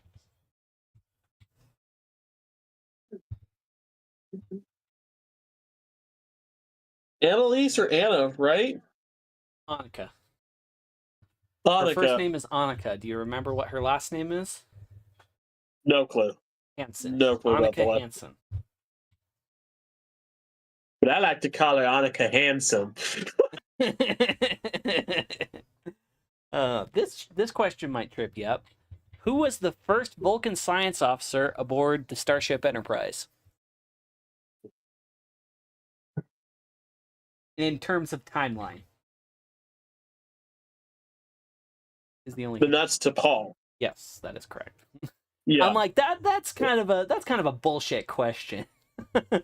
Right. Like, okay, there's so many answers for this depending on which way you want to go.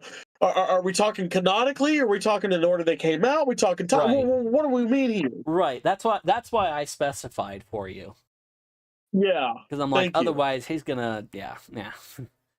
Who is the first Star Trek actor to write a Star Trek story? That would be Leonard Nimoy with I Am Not Spock. Walter Koenig. Wait, really? That's what it says. I'll look that up.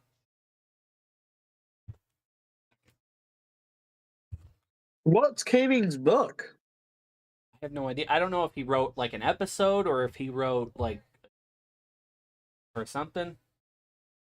Because I'm going off of because the way you read it, I'm going off of like novelization, autobiography type shit. Not right now, baby. I'm a little busy. Please go back to your room and play. Yep, in 1973 he wrote an episode of Star Trek the animated series. Okay, well then, yeah. If they were talking episodes, then yeah, sure, that wins. That's probably probably what they're talking about. Because I was kind of confused by that too. So yeah, that's why I went and looked it up. I am not Spock. Hey, I Am Not Spock. I think came out in 70 or 71. What future Starfleet captain survived the Battle of Wolf 359? Jean-Luc, no, future Starfleet captain, right? Cisco. Yes. Who serves as the communications officer in the final episode of Star Trek: The Original Series?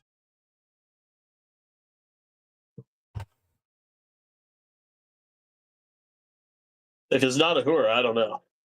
Lieutenant Based Lisa. on the fact it's a question, it's definitely not Uhura. So Yeah, I don't know. Lieutenant Lisa.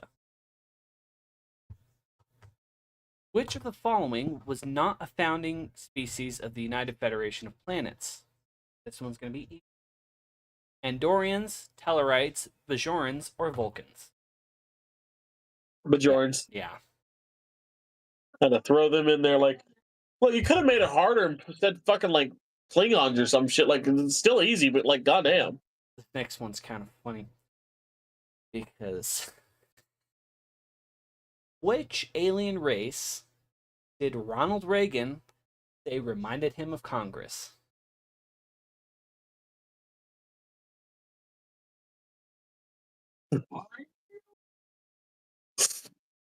This was the I know 80s. what my answer would be, but yeah, So you have to think. I'm sorry. It was the 80s, so you kind of got to think about that one a little bit for Yeah. context.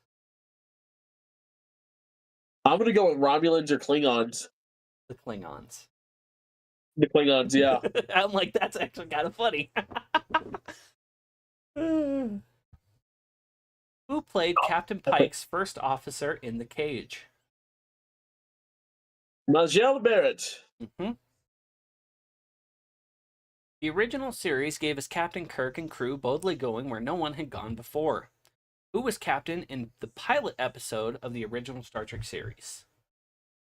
Captain Pike, or if you want his actual name, it's fucking Jeffrey Hunter.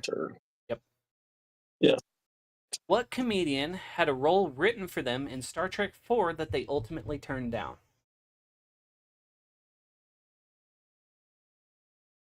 Star Trek 4. Let's Voyage Home. Talking mid 80s. Mid 80s comedian. How popular was this guy? Pretty damn popular, if you ask me. Still alive or deceased? Still alive.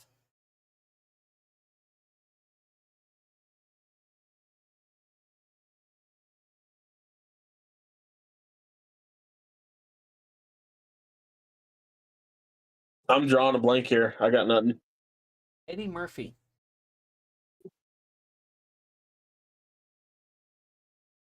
Okay, I would not have guessed that one because I was thinking I was on the lines of Richard Pryor.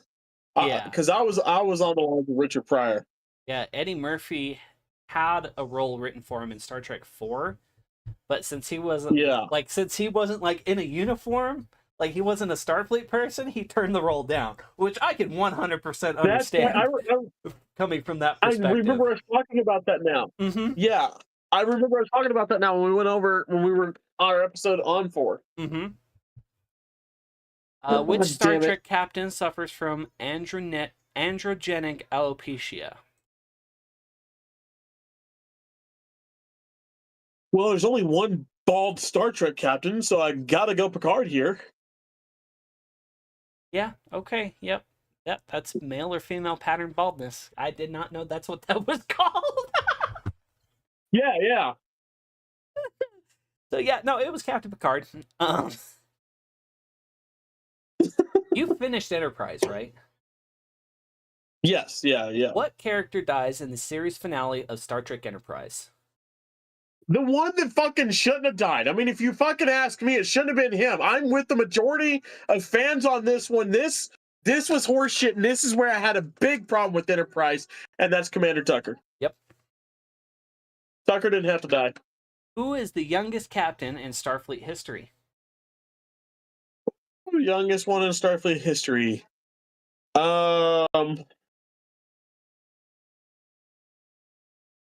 That's either gonna be Kirk or Picard. There is no ifs, ands, or buts about that. It was Kirk. Picard was quite a bit older. That's right. Which actress turned down the role of Seven of Nine 4 times? I have no idea. Jeri Ryan, before she ultimately accepted the part. That question's a fucking trip. Fuck Yeah, that question. Who is Jonathan Archer played by? Scott Bakula. What famous character was named after a pilot Gene Roddenberry had met during World War II? Oh, We talked about this one time.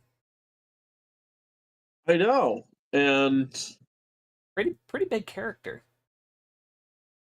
yeah, is it not Captain Pike, Christopher Pike? No. The only other one I got is Montgomery Scott. Han Noonien Singh. That's right. That's fucking right. By the way, we got to Space Seed. Well, I mean, you pretty much know we got to Space Seed because I'm telling you, we're about to watch Amok Time. Oh yeah. She loved it. She loved it. Hannah was really enthused about it. She goes, "Okay, now I can't wait for the movie." It's like, yeah, Yeah. yeah. Which Trek movie featured the first entirely computer-generated sequence in film history? Is that not the motion picture? Nope. Motion picture was all practical effects when it came out. Right. So, question again. Say the question again. It just. Which Star Trek movie featured the first entirely computer-generated sequence in film history?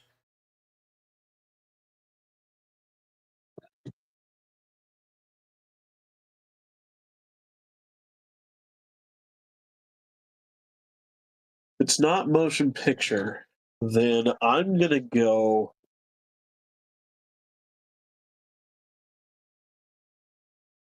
Is it one of the originals? I've got to go 5. I've got to go 2. Really? Think about it. The entire Genesis sequence is entirely computer-generated. That's right. Yeah. They won awards for that, and the people who helped make it would help start Pixar Studios. Yeah. Yeah. Damn it! So for any of you Pixar fans out there, you have a Star Trek fans to thank for it. No. Yeah. Right. No, fucking. Because I'm sitting there thinking, I'm like, my mind is going towards like the shit ships moving through stuff. Yeah. Yeah. I'm like, well, I know they stopped using you were models. thinking a little bit broader than the rest of us. Yeah. Yeah, because I was like, another ships, they stopped using the models for number 5. There was not a practical model made for the A. I don't think. No. Or if there was, it was very, very seldomly used because a lot of the exterior scenes for 5, they used a lot of computer generated images. Yeah. Or CGI. Not really great CGI either, to be quite honest. Yeah. No. What was Majel Barrett's first role on Star Trek? Number 1.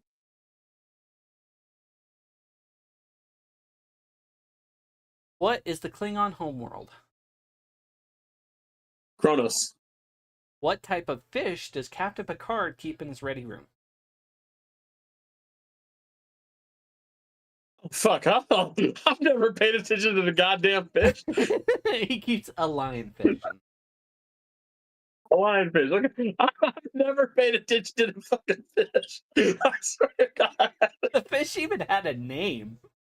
I don't know. Are you fucking Like Captain Picard's fish had a name. Oh my God. That's great.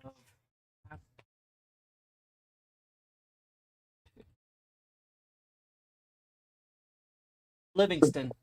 The name of the fish is Livingston. The fucking fish has a name.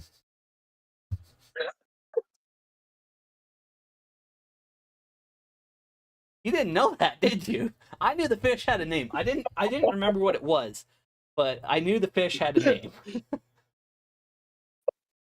Like I knew there was a fish because I know the tank is there. I didn't know what kind of fish, and I didn't know it had a fucking name.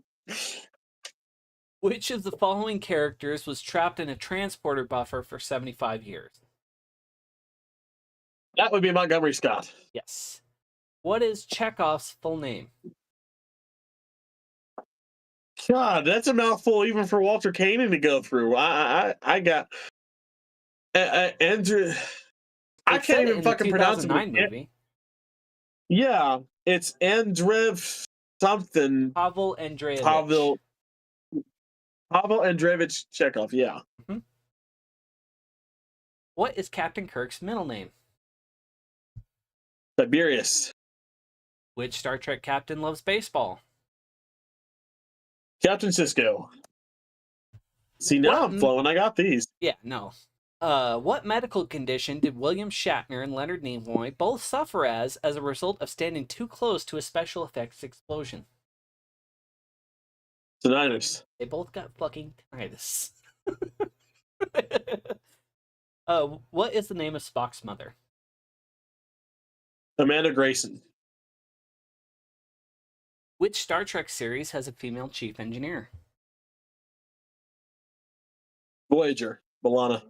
Which chief medical officer is a Denobulan? Phlox. Enterprise. Which, I'm gonna get some other bullshit ass question about a fucking fish name and I know it. Which Star Trek captain was forced to impersonate a historical figure to preserve the timeline? See, here's the bullshit fish question. Really? This is not a bullshit fish question. Has been forced to impersonate a historical figure. Like they had to become the historical figure to preserve the timeline. There's only been one of the There's only been one captain that's had to do it. Cisco. Yep. Yeah. Cisco for the Bell riots. Yeah, it had come back to me at that point in time. I was like, oh shit, no, I'm fucking overthinking about this. Yeah, I'm like, you're way overthinking. Yeah. You're gonna like this next question. Which character asks Data if he is fully functional? Fuck, which fucking slut was that? Tasha Yar, right? That was Yar.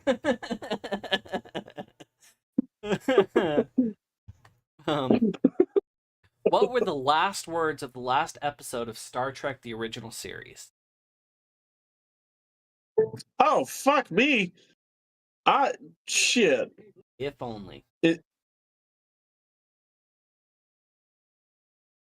Yeah. Who was originally offered the role of Spock?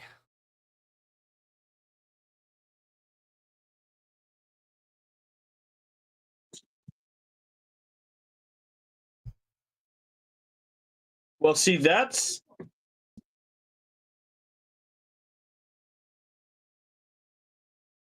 It's got to be Nimoy, just for the simple fact that Gene Roddenberry wrote a part specifically for Nimoy, but when Nimoy came in, he said you have a pick between the captain, the doctor, or the Vulcan. Martin and Nimoy Landau. chose the Vulcan.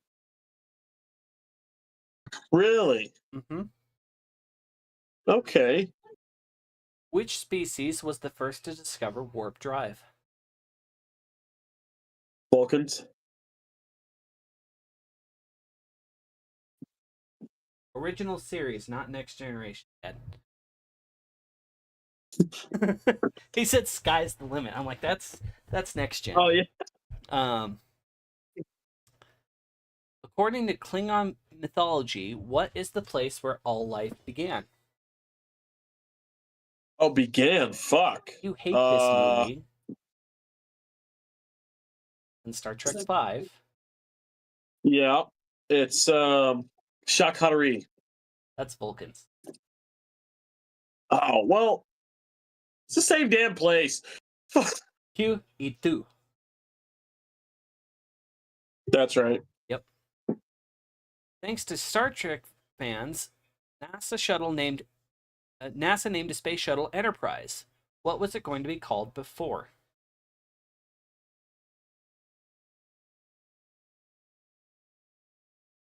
In my mind, this is still technically Star Trek related. Constitution. That's right. That's right. Which Star Trek actor was shot 6 times on D-Day?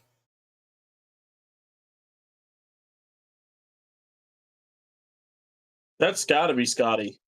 James Doohan. He's actually missing Yeah, James. he's actually missing a finger. Oh yeah, I told Hannah that, right? I told He Hannah hides that, it and really well. every time Scotty's on the fucking screen, I see Hannah just like she'll go from like relax and just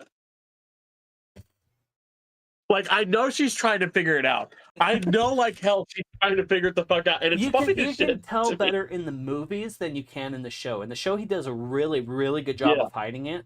But if you look closely in the Oh, movies, yeah. you can actually see it. Yeah. Which next generation species was meant to be introduced as a replacement for the Klingons as a major enemy? You know them, you love them. The Romulans, right? Or the Ferengi. Borg. The Ferengi, that's right. Fuck yeah. Fuck yeah. Which Star Trek character was labeled as an unknown sample when discovered by Bajoran scientists?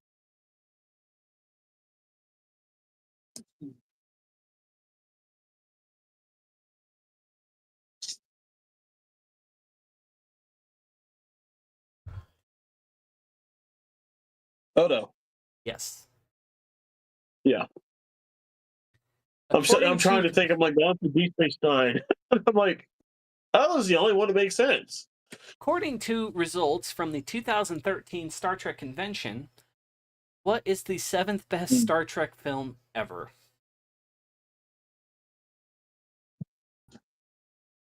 I'll give you a hint. I feel like I hate this one.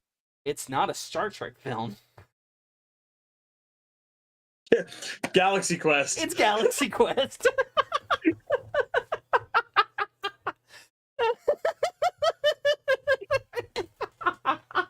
God damn I'm it. like, let me give you a hint. It's not a Star Trek film.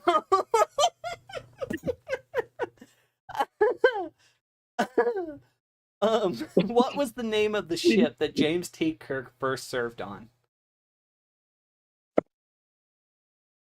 That would be the Republic. I think you are correct. Yeah. Because this says USS. Oh, you know what? He was on the Republic after the Farragut. He was on the Farragut first, I think. Hmm. Hold on. That's right. I'm gonna verify that because I want to say you're right, but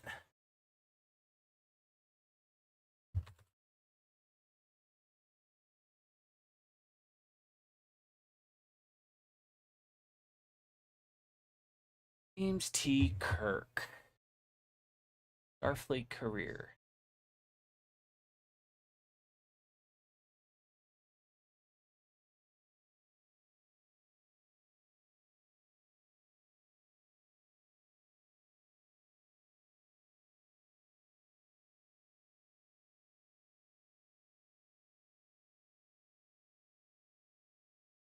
Okay.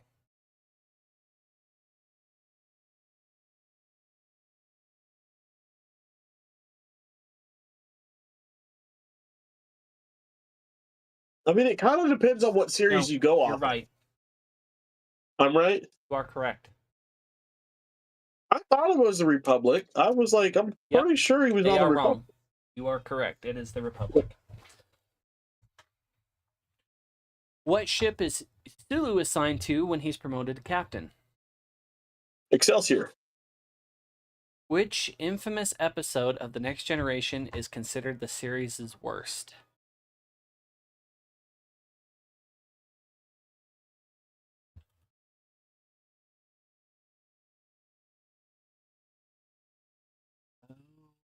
I feel like Season 2 that's episode. more. Season 2? Is it where Deanna has a child, like, in, like, 5 minutes? Shades of Grey. It's where Riker's been infected with a alien disease, and they pretty much just do a flashback, like a clip thing. Okay. What type of pet does Captain Archer have on Enterprise? A beagle, a dog. Yes. What Named character Porthos. has appeared in more episodes than any other in all of Star Trek history?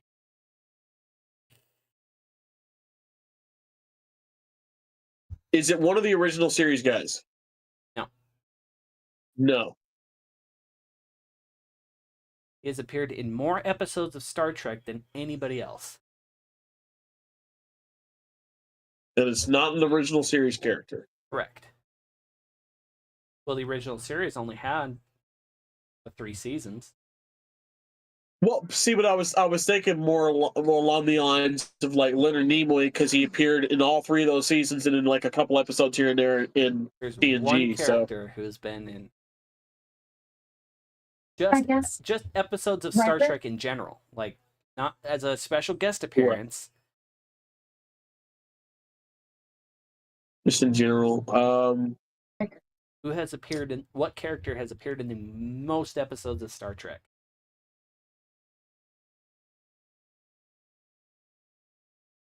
I'm drawing a blank here, man. What series? What series are we talking? Where are they from? All of them. In all of Star Trek history, there's one character who has appeared in more episodes than any other.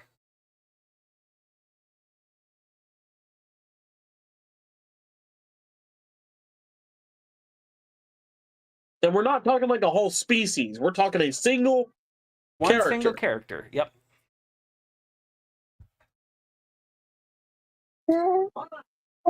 He had a hell of a deal going in the 80s and 90s, if you ask me. Is it Kirk? I mean, Lieutenant Commander Worf has appeared in more episodes of Star Trek than anybody else. Damn it! I really thought you would that. get that one. Yeah, I really thought you'd get that one. Because he was in 2 shows, so I figured that would kind of... Because I was also thinking like Chief O'Brien was in 2 shows, you know.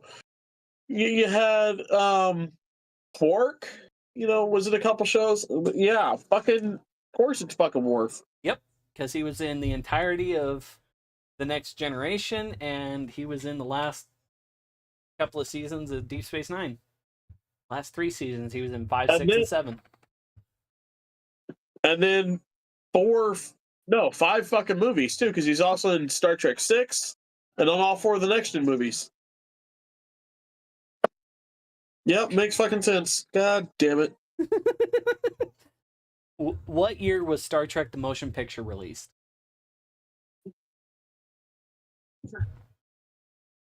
79, right? 79. That question we've already gone over. It was like, it's what actor lost his right middle finger during World War II. We just talked about that. So I'm going to skip that one. Which TNG actor was so convinced that the show would fail, they never bothered to unpack their bags for a month? That would be Patrick Stewart. And the only reason I know that is because that one interview that he did where he was talking about, like, yeah, I signed on for it because I was like, but I don't want to give up 70 years of my life. But they were, you know, everybody's telling me this show's not going to make it. So I went. Didn't even unpack my bags for a month. Yeah. Captain Picard played a flute in an episode of The Next Generation, the Resican flute. It went up for auction in 2006. How much money did it go for? Oh shit. It was like what, 2.5 mil, right? No. A lot lower. A lot lower? I know it's 25. The number is like a 25, right? No, not a 25? Then I wouldn't fucking know. $48,000. 48. 48,000. Damn. You might know this one, you might not. How many different characters has actor Jeffrey Combs played in the Star Trek universe? Jeffrey Combs, he's one of those background guys, right? So he's played quite a few different characters. He's one of the Forza, right? The Vorta. He's also. I know he's a Forza Klingon. I know he's playing. I think he's played a Romulan. Maybe. I think his official credits is around 15 to 20 different species within the Star Trek universe. He has played 8 different characters in the Star Trek universe. 8. Okay. We're gonna skip that question. So why? Because you don't like it. You don't like that series.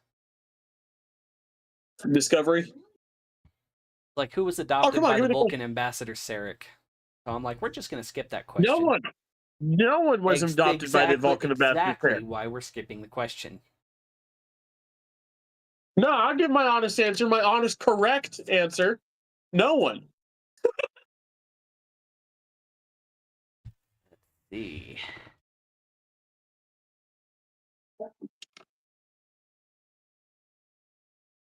Okay, Star Trek: The Next Generation. In which century does the series take place? The 24th, 24th. the 22nd, or the 26th? 24th. Which frightening antagonists are cyborgs that often attack the Enterprise? The Ferengi, the Cardassians, or the Borg? The Borg. You said it in the fucking answer. Oh, I know. Which cyborg attacked the fucking... In what well, I year don't fucking know. did the series debut on television? 1987, 1993, or 1995? 87. What did Patrick Stewart hate about the set of the Captain's Ready Room? It had an exercise bike, it had a fish tank, or it had a bar with alcoholic drink. The fucking fish. The fucking fish named Livingston. Remus is a home planet to what race? The Remans. You do not have the correct answer. Because they say the Romulans. I mean, by technicality, sure, but like, also no. The Next Generation story takes place roughly how long after the original Star Trek? 300, 100, or 200 years later? After when? How long after the original series? 100, 200, or 300 years? Well, technically it's 80, but I'll go round up to 100. Who is the only person to have played themselves on an episode of Star Trek? Edwin Hubble, Shaquille O'Neal, or Stephen Hawking? Stephen Hawking. What is the name of Whoopi Goldberg's character in the show? Guinan. How long were the Next Generation's episodes? 39 minutes, 52 minutes, or 44 minutes? 52. 44 minutes. Horseshit. Who else was considered for the part of Geordi LaForge? Will Smith, Wesley Snipes, or Denzel Washington? Wesley Snipes, because he's the only one that was really popular back then. That is correct. The Romulans have a family tree that joins them to what other race? Technically, the Vulcans and the Remans, but I'm guessing they just want the Vulcan answer. The Vulcans, yes. In total, how many episodes of Next Generation were made? 163, 149, or 176?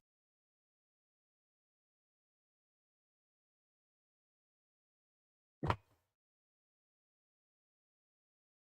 want to say 163 or 170.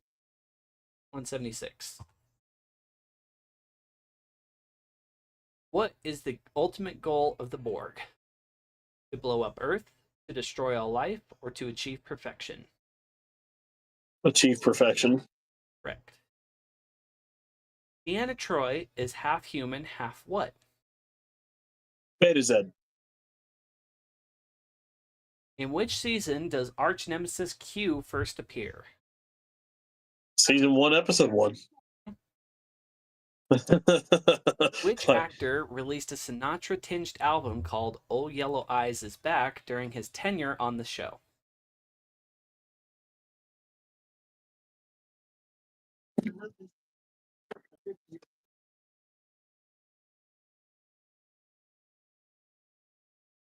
Patrick Stewart?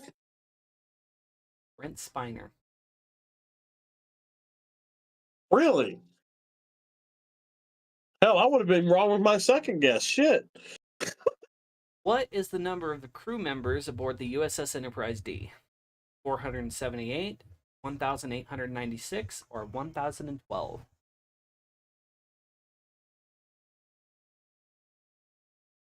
Who's not 400 because that's the Constitution class. So I'm going to go with the 1,800. 1,012. Really? Fuck. Okay. Crew capacity was higher than with previous versions. Right. One early concept for the show used what technology to transport crew members from planet to planet instead of a ship? Teleporter, a wormhole, or a rip in the space-time continuum? Want to go teleporter here? Correct. Which actor plays Q? John Delancey. Good boy. Michael Dorn appeared many times in which popular cop show? Columbo, Magnum PI, or Chips?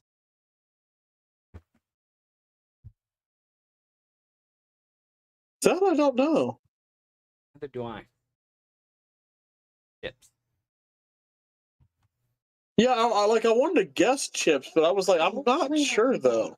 How many viewers did the show average per week? 8 million, 13 million, or 20 million? I'm going to go with the middle ground. I'm going to go 13 there. 20. What was the average per episode cost of season 1? 1.3 million, 2.4 million, or 3.1 million?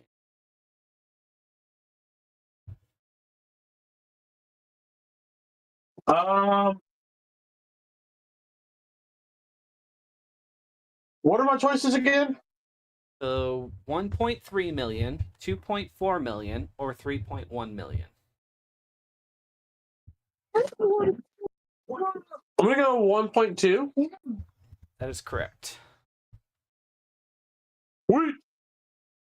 How many versions of the USS Enterprise existed before the Enterprise D?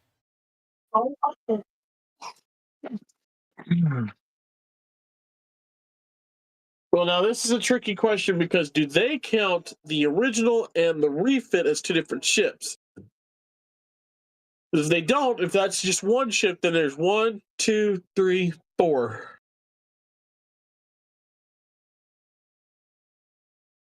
Yeah, the original, the A, the B, the C, 4.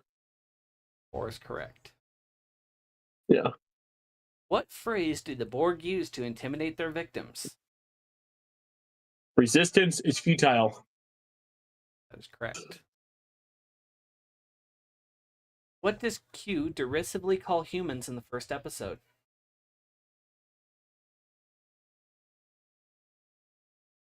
Does he call them self-destructive lunatics, idiotic baby barbarians, or a dangerously savage child race? A dangerously savage child race. That is correct. But also, the baby boomer thingy would have been hilarious. Right. Early in the creative processes, producers almost gave Deanna Troi 3 of what body part? 3 tits. That is correct. Yeah. Until one producer convinced them it was a bad idea. Which, thank God. In order to build the ship's bridge, the staff first had to evict what from the soundstage? Feral cats, rats, or a group of 5 homeless people? Feral cats. That is correct. Yeah, because I want to say them evicting the feral cats was the inspiration behind Spot. Right. What is the name of Data's twin? Lore. What obsolete technology appeared on a Borg ship during one episode? A CD player, a floppy disk drive, or an ancient microwave? I'm gonna go with the floppy disk. Are correct. What character disappeared after the first season and then reappeared in season 3? You cut out so badly just now. What? What character disappeared after the first season and then reappeared in season 3?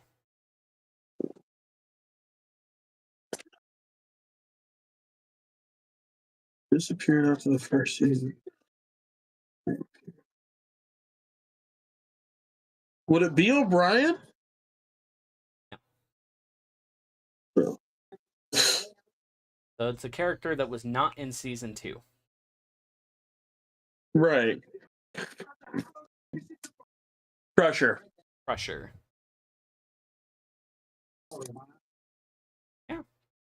Good. What'd I make? So, What's 25 out of 30. I can take it. That's No, I'll at take least that an too. 80%. Yeah, the only ones you got wrong were how many viewers. Instead of 13 million, it was 20 million. Right, which that was a fucking guess anyways. Yeah, Michael Dorn appeared on what popular cop show? I thought it was Magnum PI, to be quite honest with you. So that's what I guessed. Yeah. But it was Chips.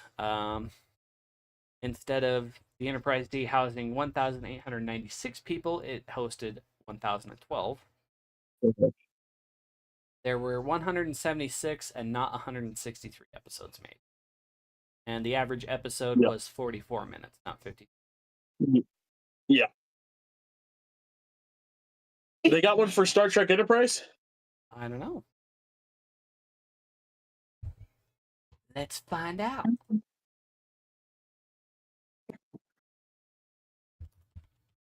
Yeah, we started going over Star Enterprise seasons 1 and 2 today.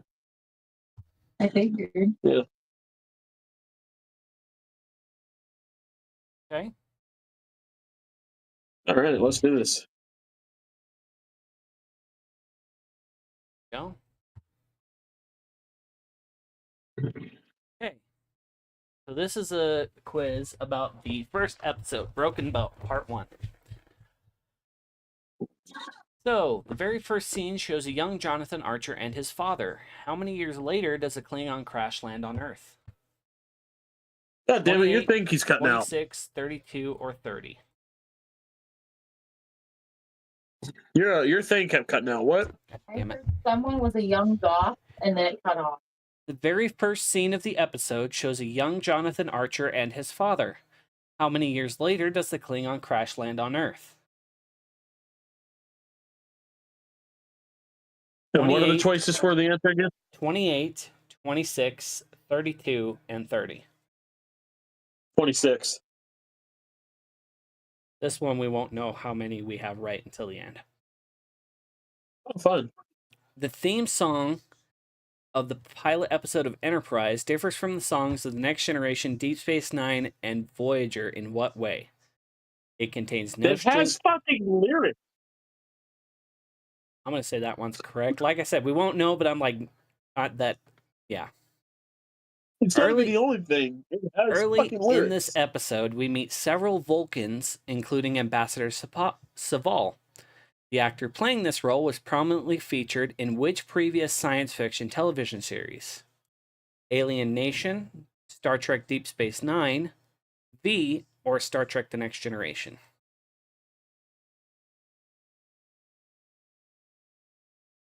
I'm gonna go Next Gen for him. I think he was on Next Gen. Sure. The first time a human being tries to reproduce or pronounce the word Klingon, he makes a mistake. What does this officer call the alien before him? What are my choices here?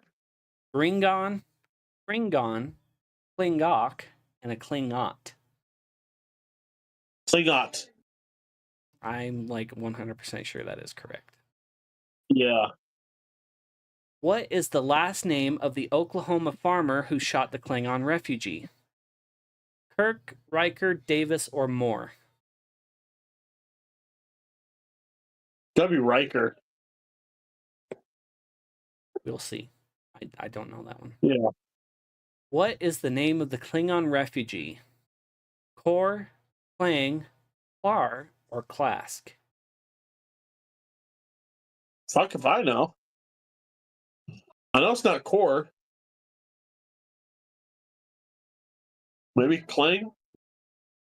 We'll see. We'll see if you're right. I'm pretty sure that one is it, but we'll see. The word poop was spoken in this episode for the first time in Star Trek history. True or false? It was Is it asking who said it first? It's just asking the word poop was spoken in this episode for the first time in Star Trek history. True or false?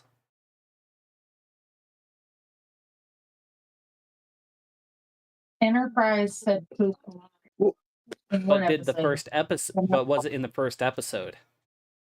It was not. I don't think it was the first episode. I think it was like the second or third. I believe you're correct. Yeah, I'm gonna go false because I know who says it. It's fucking Tucker, and he goes, "Really, sir? I gotta ask him. Poop You gotta joke, ask me sir, a poop or a question?" poop question, sir. Early in the episode, the crew is excited about reaching warp 4.5 for the first time. According to Captain Archer, how many minutes at that speed would it take to go to Neptune and come back? 6, 2, 36, or 48?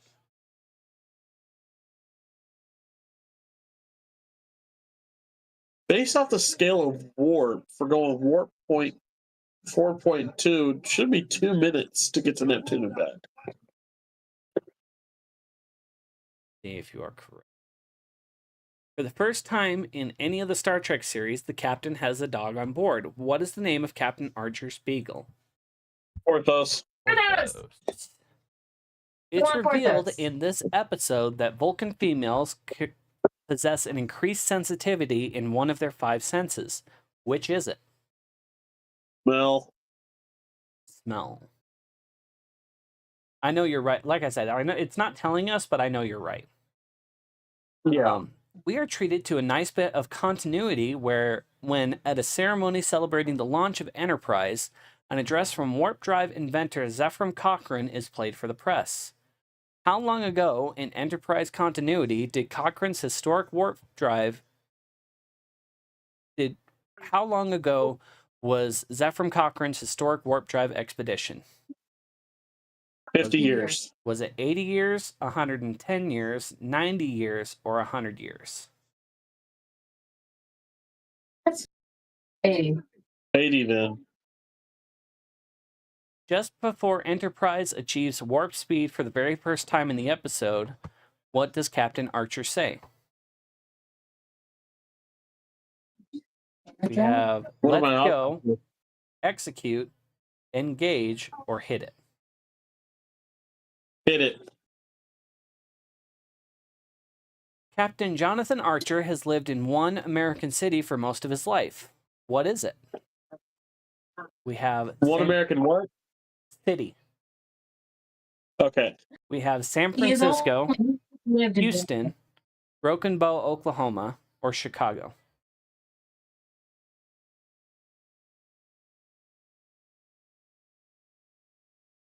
He's only lived in one city, so I guess it would have to be San Francisco. I think you're correct. Home of Starfleet. Dr. Phlox admits an affinity for Chinese food to Captain Archer. Which dish in particular does he mention? Kung Pao chicken, Mushu pork, orange beef, or egg drop soup? What's the egg drop soup? Several references are made to the fact that Ensign Travis Mayweather grew up not on a planet, but in space, aboard a variety of cargo ships. What is the nickname given to a person with this type of life experience? A drifter, a jumper, a boomer, or a floater? Boomer. Sub-Commander T'Pol has spent most of her Earth time at a Vulcan compound. In what California city does this compound stand? San Francisco, Sausalito, Palo Alto, or Los Angeles?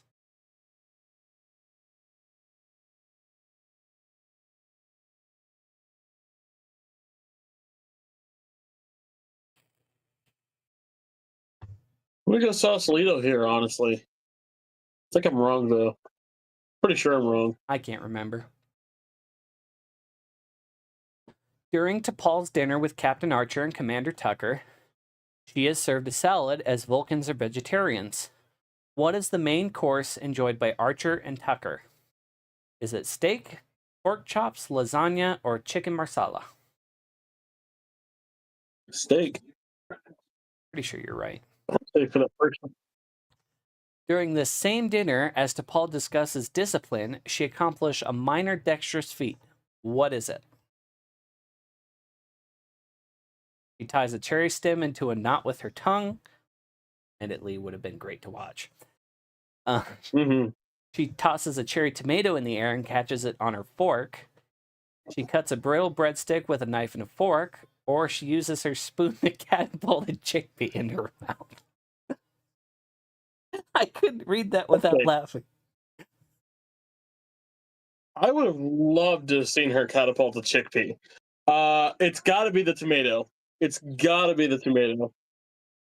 She tosses a cherry tomato in the air and then catches it on her fork.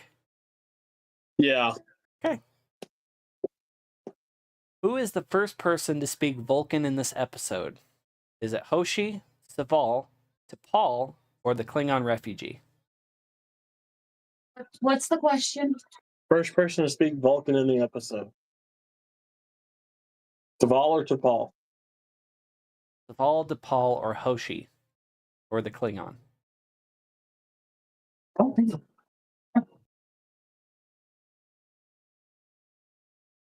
No,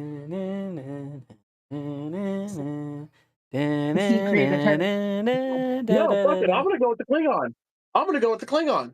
Actually, Okay. The alien race attempting to capture Klingon refugee display the Klingon refugee display several superhuman abilities. Which one is not one of them? The ability to cling to walls and ceilings, the ability to flatten their bodies, the ability to turn invisible via chameleon-like tactics, or none of the above. none of the above then. Because all of those are abilities they have. Because that would be the Shuluban. What is the first inhabited planet visited by the Enterprise crew? Rigel 10, Vega 10, Rigel 12, or Vega 12?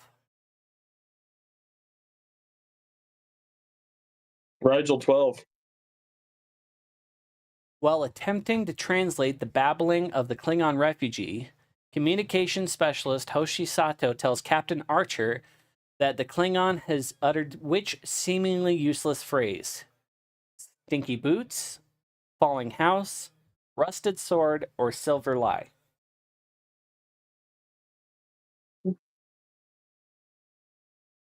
I'm fairly certain it's stinky. Because it made no sense. Where do you go with stinking boots? What is the I got name that wrong. of the Suliban who kisses Captain Archer? Toril, Torel, Saren, or Malin? Terrell. When the shuttlecraft from Enterprise goes to land on the first populated planet they have encountered, they experience a particular weather condition that makes landing difficult. What is the weather condition? A sandstorm, a thick fog, a snowstorm, or a tropical rainstorm? Thick fog.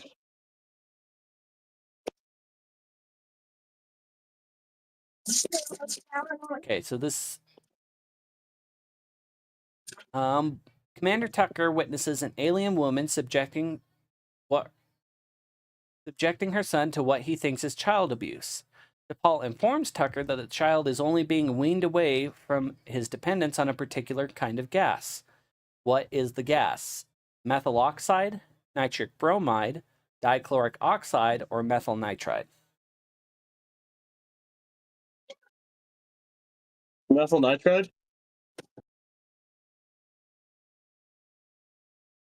Okay. So, let's go over the answers and see what's right.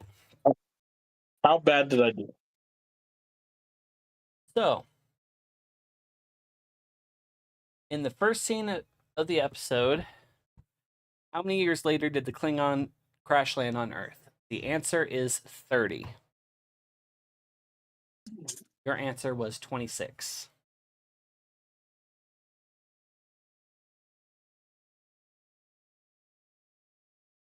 I have beef with that. I have beef with that, and I'll tell you why I have beef with that. Because I know damn well Star Trek Enterprise made it not an even 5-0 year. But okay. The theme Confident song about to the that. pilot episode is different because it contains lyrics. You had that one correct. Yay.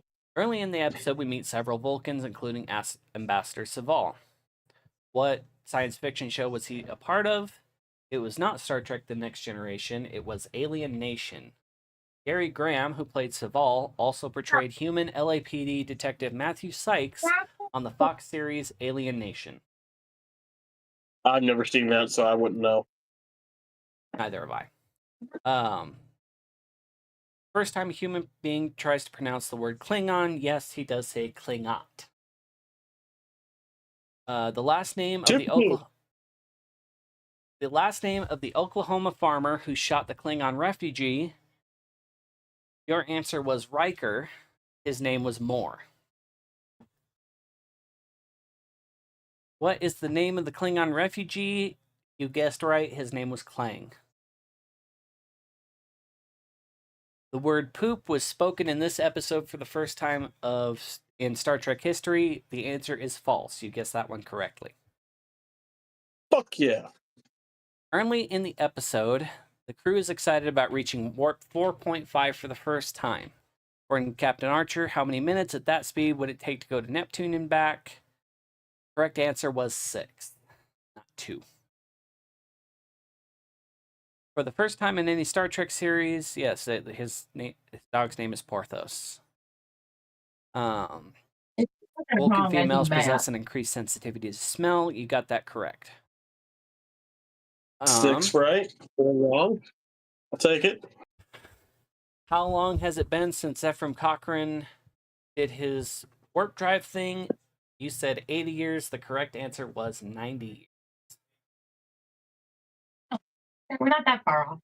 Just before Enterprise achieves warp speed for the very first time, what does Captain Archer say? Your answer was hit it. The correct answer was let's go. 6-6. Goddamn, I'm not doing very good. Captain Jonathan Archer has lived in one American city for most of his life. What's the city? Your answer was San Francisco. That is correct. Dr. Phlox admits an affinity for Chinese food to Captain Archer. What dish in particular does he mention? The answer was egg drop soup, so you were correct. Yeah. Yes, Ensign Travis Mayweather was considered a boomer before he was in Starfleet. 9-6. I'm feeling better about myself now. Let's go. Sub-Commander T'Pol has spent most of her Earthside time at a Vulcan compound. In which California city does this compound stand? Yes, indeed it was Sausalito. Yes. During T'Pol's dinner with Captain Archer and Commander Tucker, she is served a salad. Yes, they were having steak. During this same dinner, as T'Pol discusses discipline, she accomplishes a minor dexterous feat. You said she tosses a cherry tomato into the air and catches it on her fork. No, she cuts a little breadstick with her fork and knife. Who is the first person to speak Vulcan in this episode? The correct answer was Hoshi Sato. Because she says it because she starts talking in Vulcan to T'Pol. That's right. 8-11. I'm still feeling pretty good. Yeah. The alien race attempting to capture the Klingon refugee displays several superhuman abilities, which is not one of them. Your answer was correct. It was none of the above. Yep. What is the H12. first inhabited planet visited by the Enterprise crew? It was not Rigel 12, it was Rigel 10. It was, Damn. yeah. While attempting to translate the babbling of the Klingon refugee, communication specialist Hoshi tells Archer that the Klingon has uttered which seemingly useless phrase. Her answer was correct. It was stinky boots. You're welcome. What is the name of the Suliban who kisses Captain Archer? The correct answer was Saren. Saren. When a shuttlecraft from Enterprise goes to land on Rigel 10, they experience a particular weather condition. The correct answer was a snowstorm, not a thick fog. Well, 11 to 13. I'm still feeling pretty good. And you were close with the last one. It was not methyl nitride, it was methyl oxide.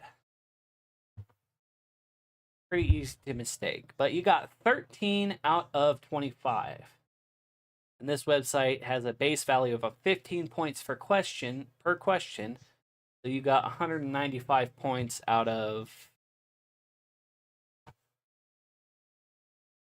the. You got 195 times 2 minus 12. So 195 out of 375. Yeah.